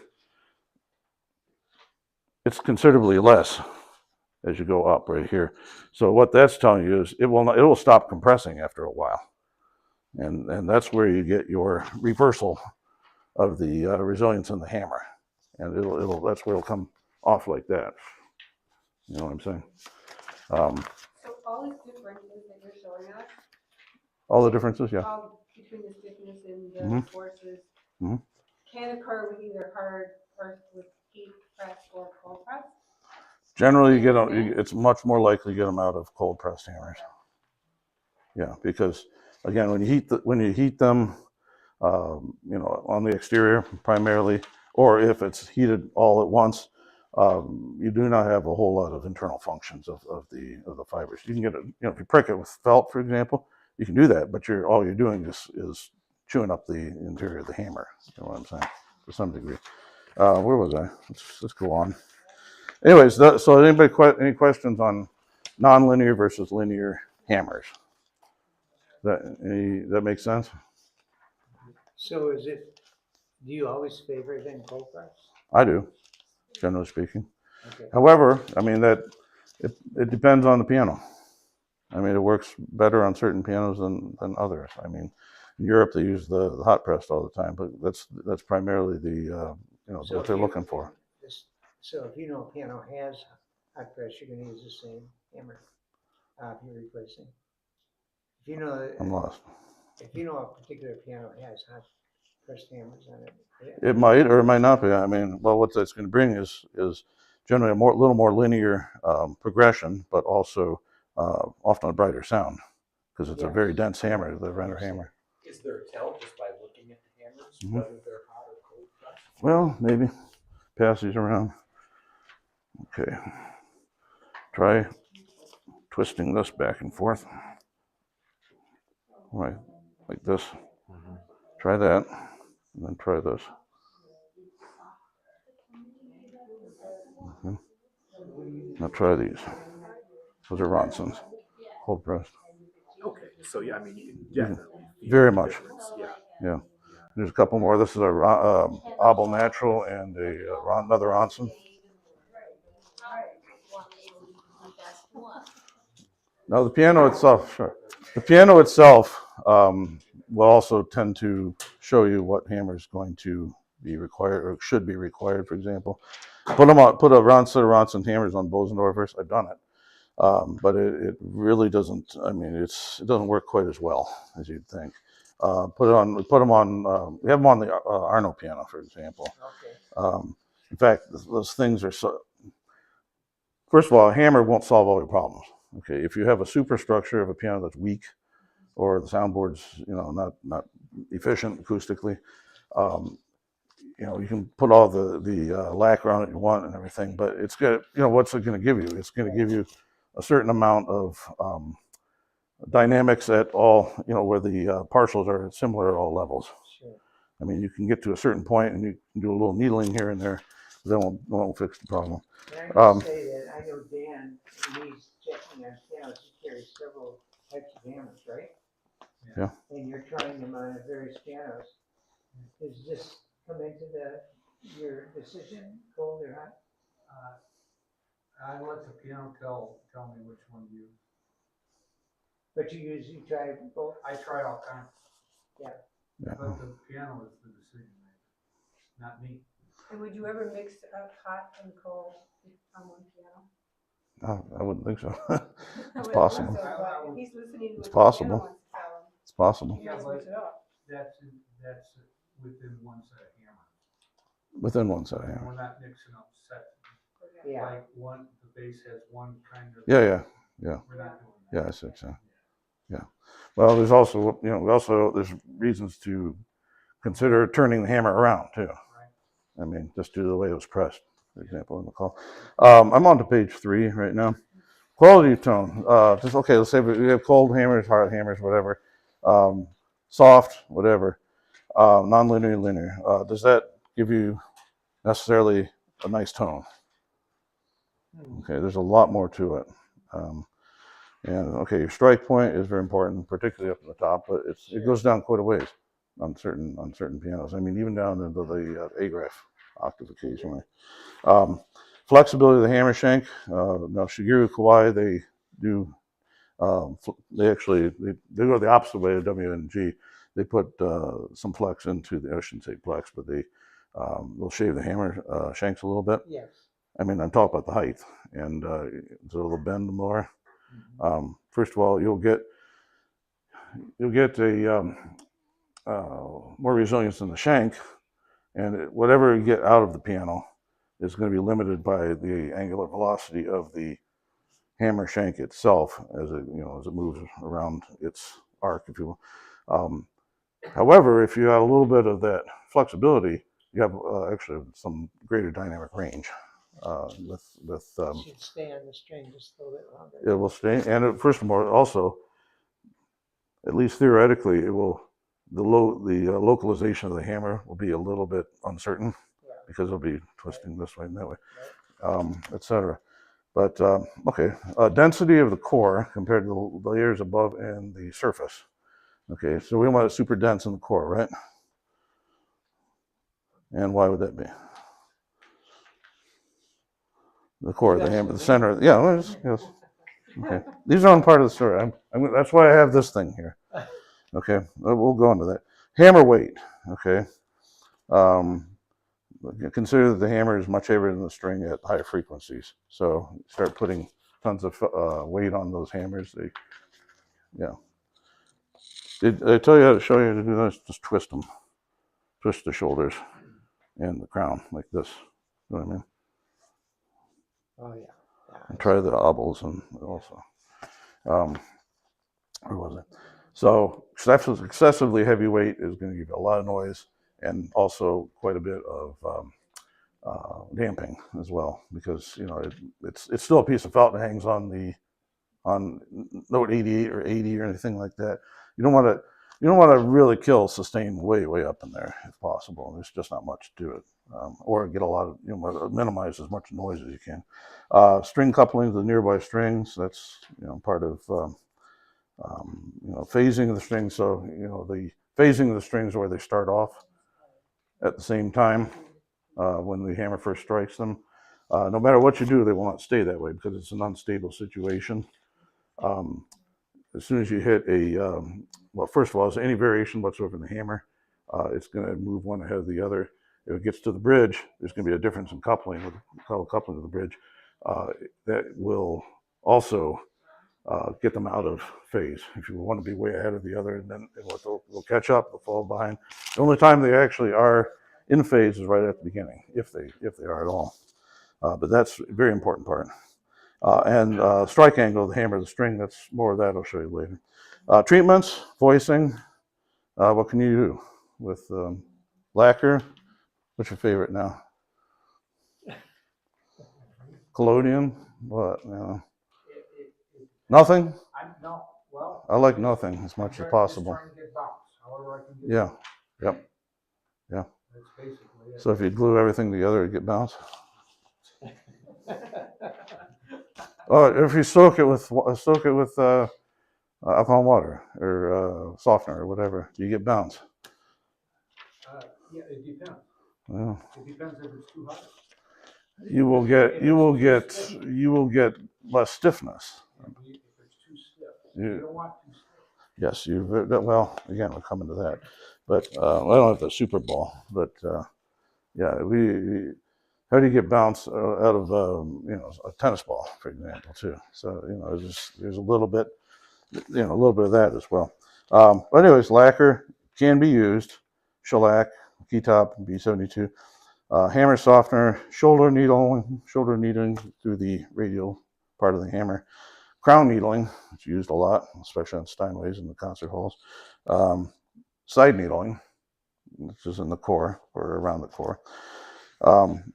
Okay, so those are the things we can do to change the tone somewhat. What are we doing with voicing? What are we doing with hammers and voicing? Are we setting the basic tone?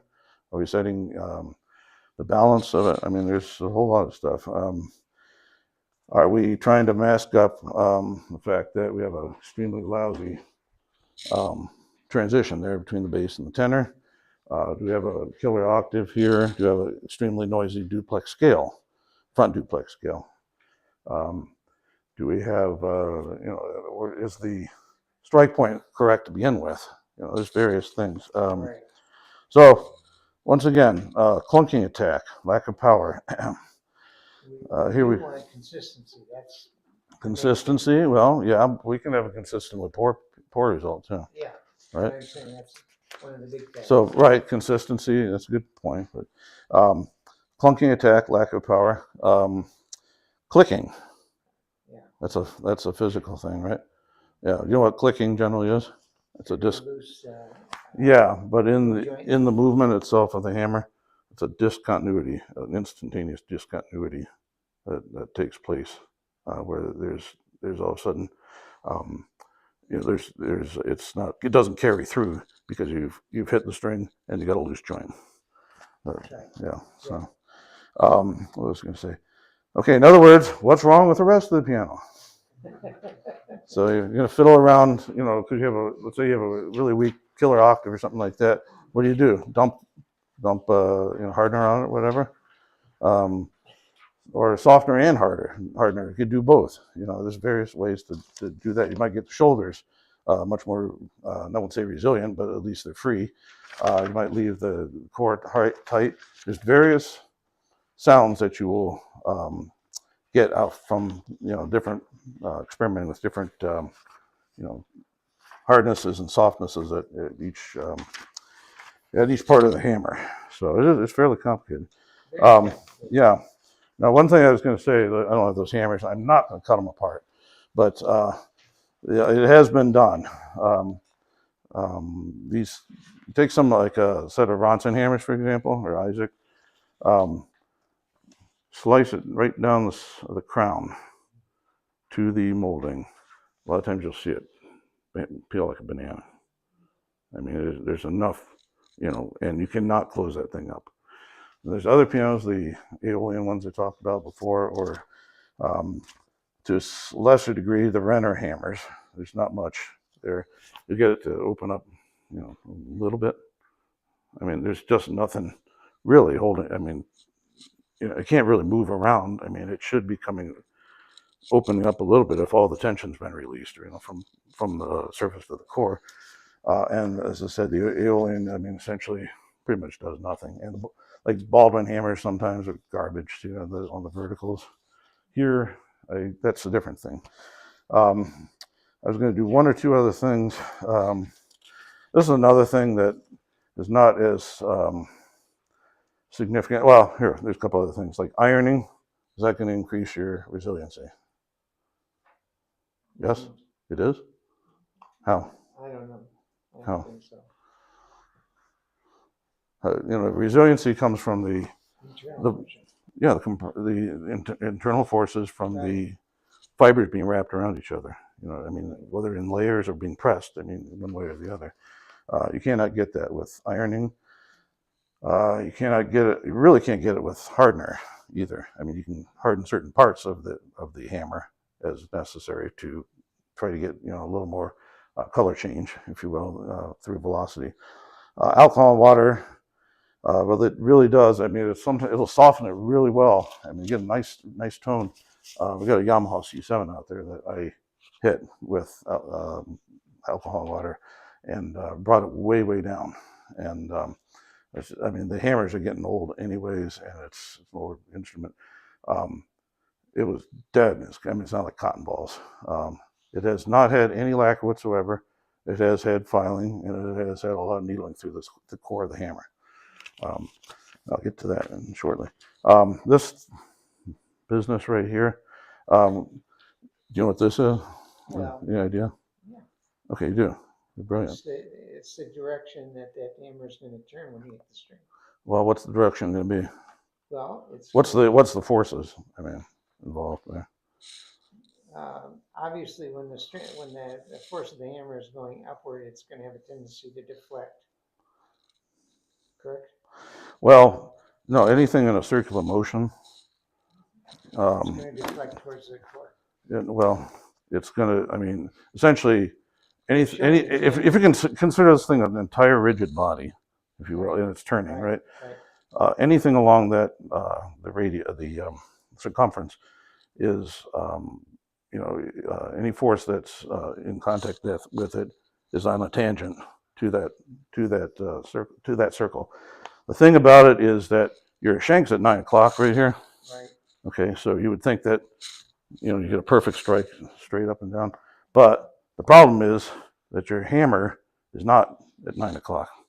Okay, and that's where your string would have to be right down here.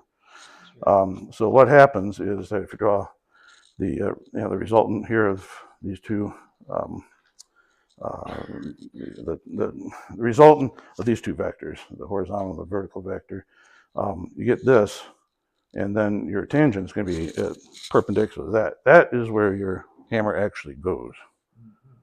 Okay, that may be good, may be bad, may not be anything at all, because there's a lot of flexion in that particular hammer shank, for example. But we say about 90 degrees to the shank. That's where we hang and everything.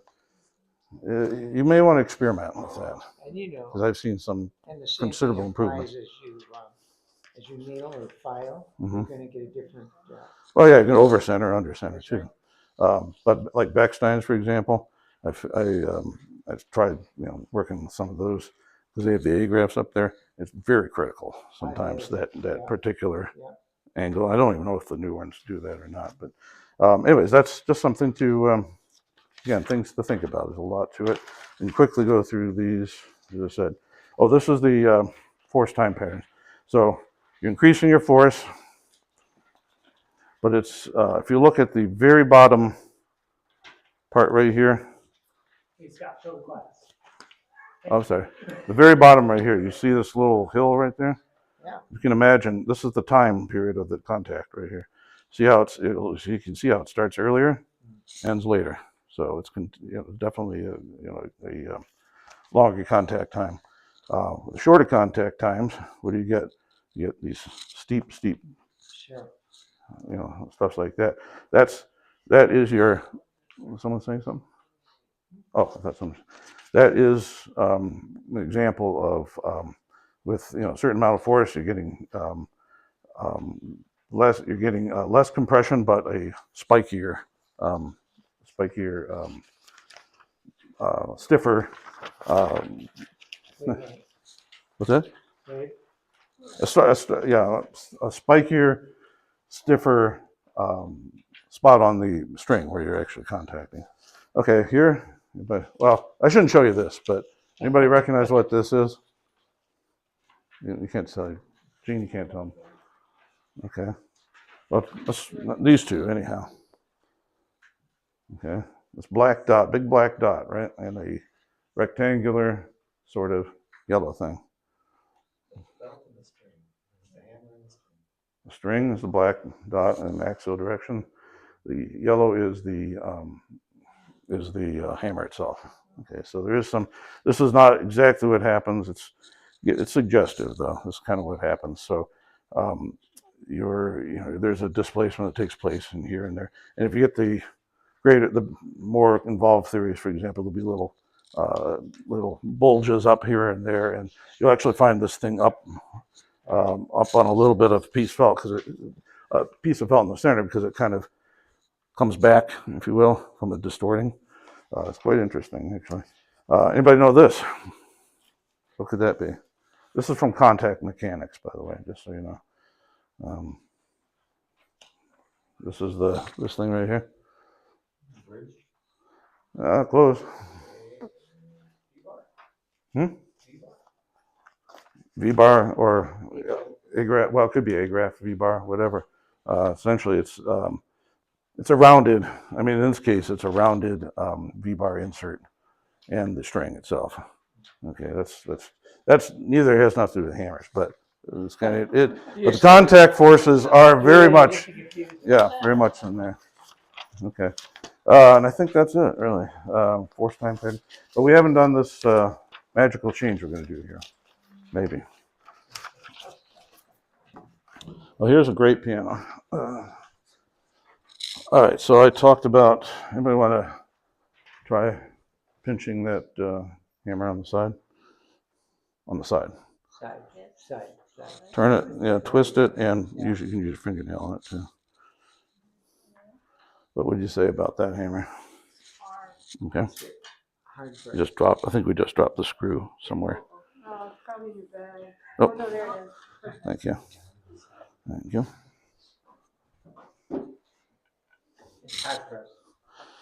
It's hot pressed. Well, it's dense anyhow. Yeah, it is. Yeah. Okay. Is there any movement in it? No. Do we want movement in it? Not much. Why not? Because it's hot pressed. Do we want movement in it? I'm sorry. Do we want movement in it? Yeah, Why? because we Because? That's a good reason. wanted a development of tone. Okay, sure, why not? Okay, so where is, if that thing is super hard, super hard, all the way down from the surface down to the core and on the shoulders too, on the side. Okay, so if you're going to do that, I mean, you're essentially duplicating a wooden hammer. There's no gradient whatsoever. So what do? You can you can change the gradient by making it even harder on the surface, right? Or what else can you do? If you get that thing moving, you have to go into the core, through the side, many times sometimes. So that's what we're going to try to do. And if you will listen, you can listen to, I've had the same problem, the exact same problem, but with soft hammers. There's a bunch of interlocking pianos came back from, interlocking. I don't know if it was just extremely humid out at that time or something like that, or if they'd taken alcohol and water or hammer softener or something like that. Just dead. What's that? Oh, I thought you said something. They were just absolutely dead. Furthermore, maybe you want to come here and listen, but there is a particular sound, and it's very noticeable on the bichords on these pianos where those hammers are. Hear the on the attack right there. You'll hear that on many verticals, many grands, but particularly grands that have like essentially no differentiation whatsoever along the entire interior of the hammer, and this is one of those. So that sounds very. Can everybody hear that thunking sound?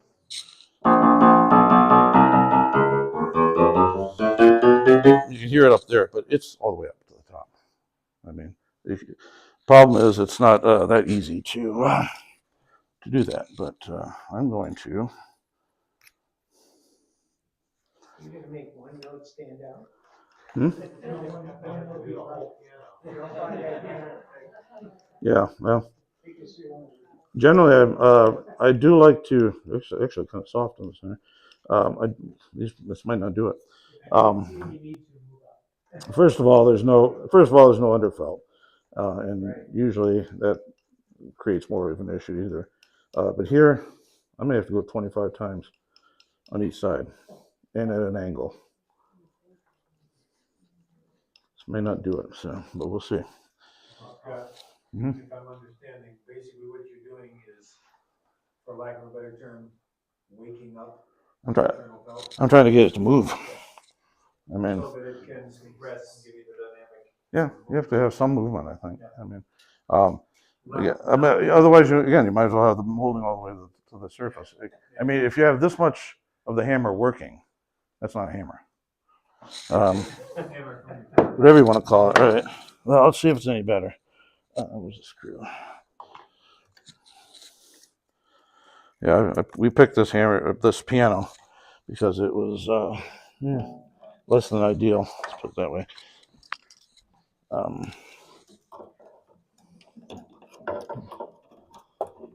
And I have the Yamaha. It was out there, C7.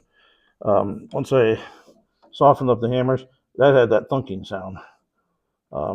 Again, from the hammer softener, the whatever it was, the alcohol water, and that particular. Shoot, come on, get in there. Should have taken the fall board off. Was that, Diana? Yeah. Oh, yeah. Get it off there. It's not one of those screws. Oh, this might be a little easier now.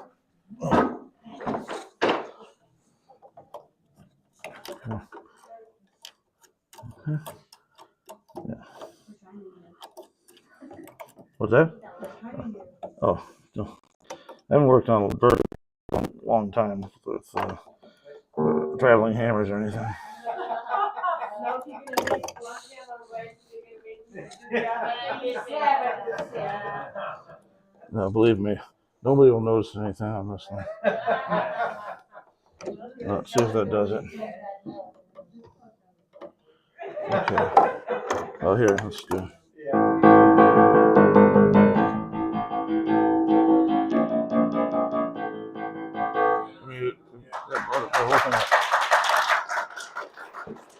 Told you I had to do something useful, not just talk. That is that's the difficulty. So, absolutely. Yeah. You got to get that whole area working, even up above the molding. Sometimes sometimes you want to work the area around the sides of the molding as well. And especially with super soft hammers, you got to find every spot that's hard. And I go at an angle. Essentially, what I'm more or less trying to do is trying to get some space in there. And I could go through the perimeter of the hammer, but I'm going to cut down the tension by doing that. And I don't particularly want to do that, unless there's a specific reason for it. But and you can take this thing. I mean, it could use a little more, but and do whatever you want with it. I mean, you could add lacquer in the shoulders or a little, a tiny bit on the crown, that kind of stuff. But you got to get that thing working as a hammer before you can get creative with whatever you want to do. You can, but yeah, let me just. The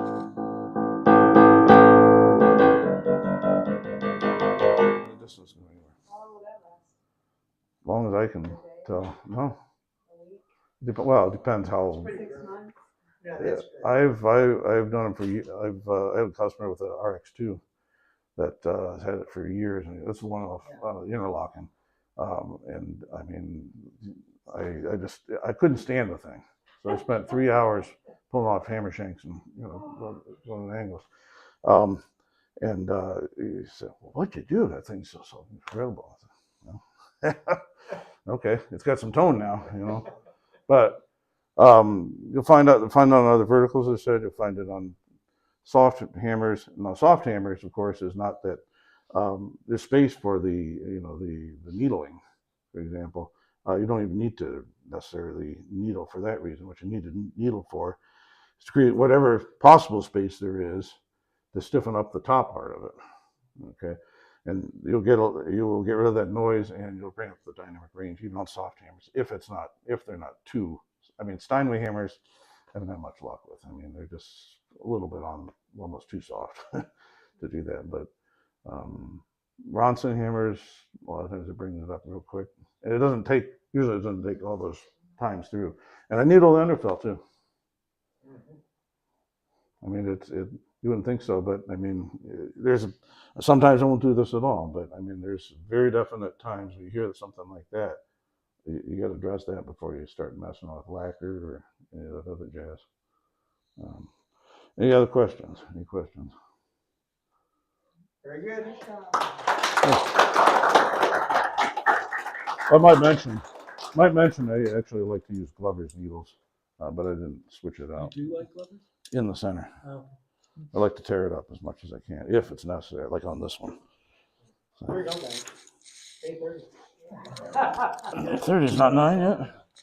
Any other comments, questions, anything at all? If not, I'm gonna wrap it. There's soup, there's cookies. Please take some. Take a water. Be hydrated. Thanks. Next meeting I'm planning for June, early June, first or second week, June. second Monday. I don't have the details concrete, but I'm planning the Steinway Gallery, so that'll be the next part of our dealer tour. Dealer tour. Yeah. Thank you, Sam. Cool. Thank you. Hopefully it's helpful. Yeah. That's the approximate truth. Approximate. Yes, exactly. So, I mean, most of it is. I mean, well, I have done a lot of deep diving into that kind of stuff. And that's just tip of the iceberg. Oh yeah, a lot more. Yeah. What about my golf ball? Oh, yeah. Well, science is science, but results are important too. What's that? Super Bowl is. Oh, Super Bowl. Yeah, I gotta return my Super Bowl. It's good. I know. Yeah, I know. I talked to her about it. I had it. Where is it now? Found it.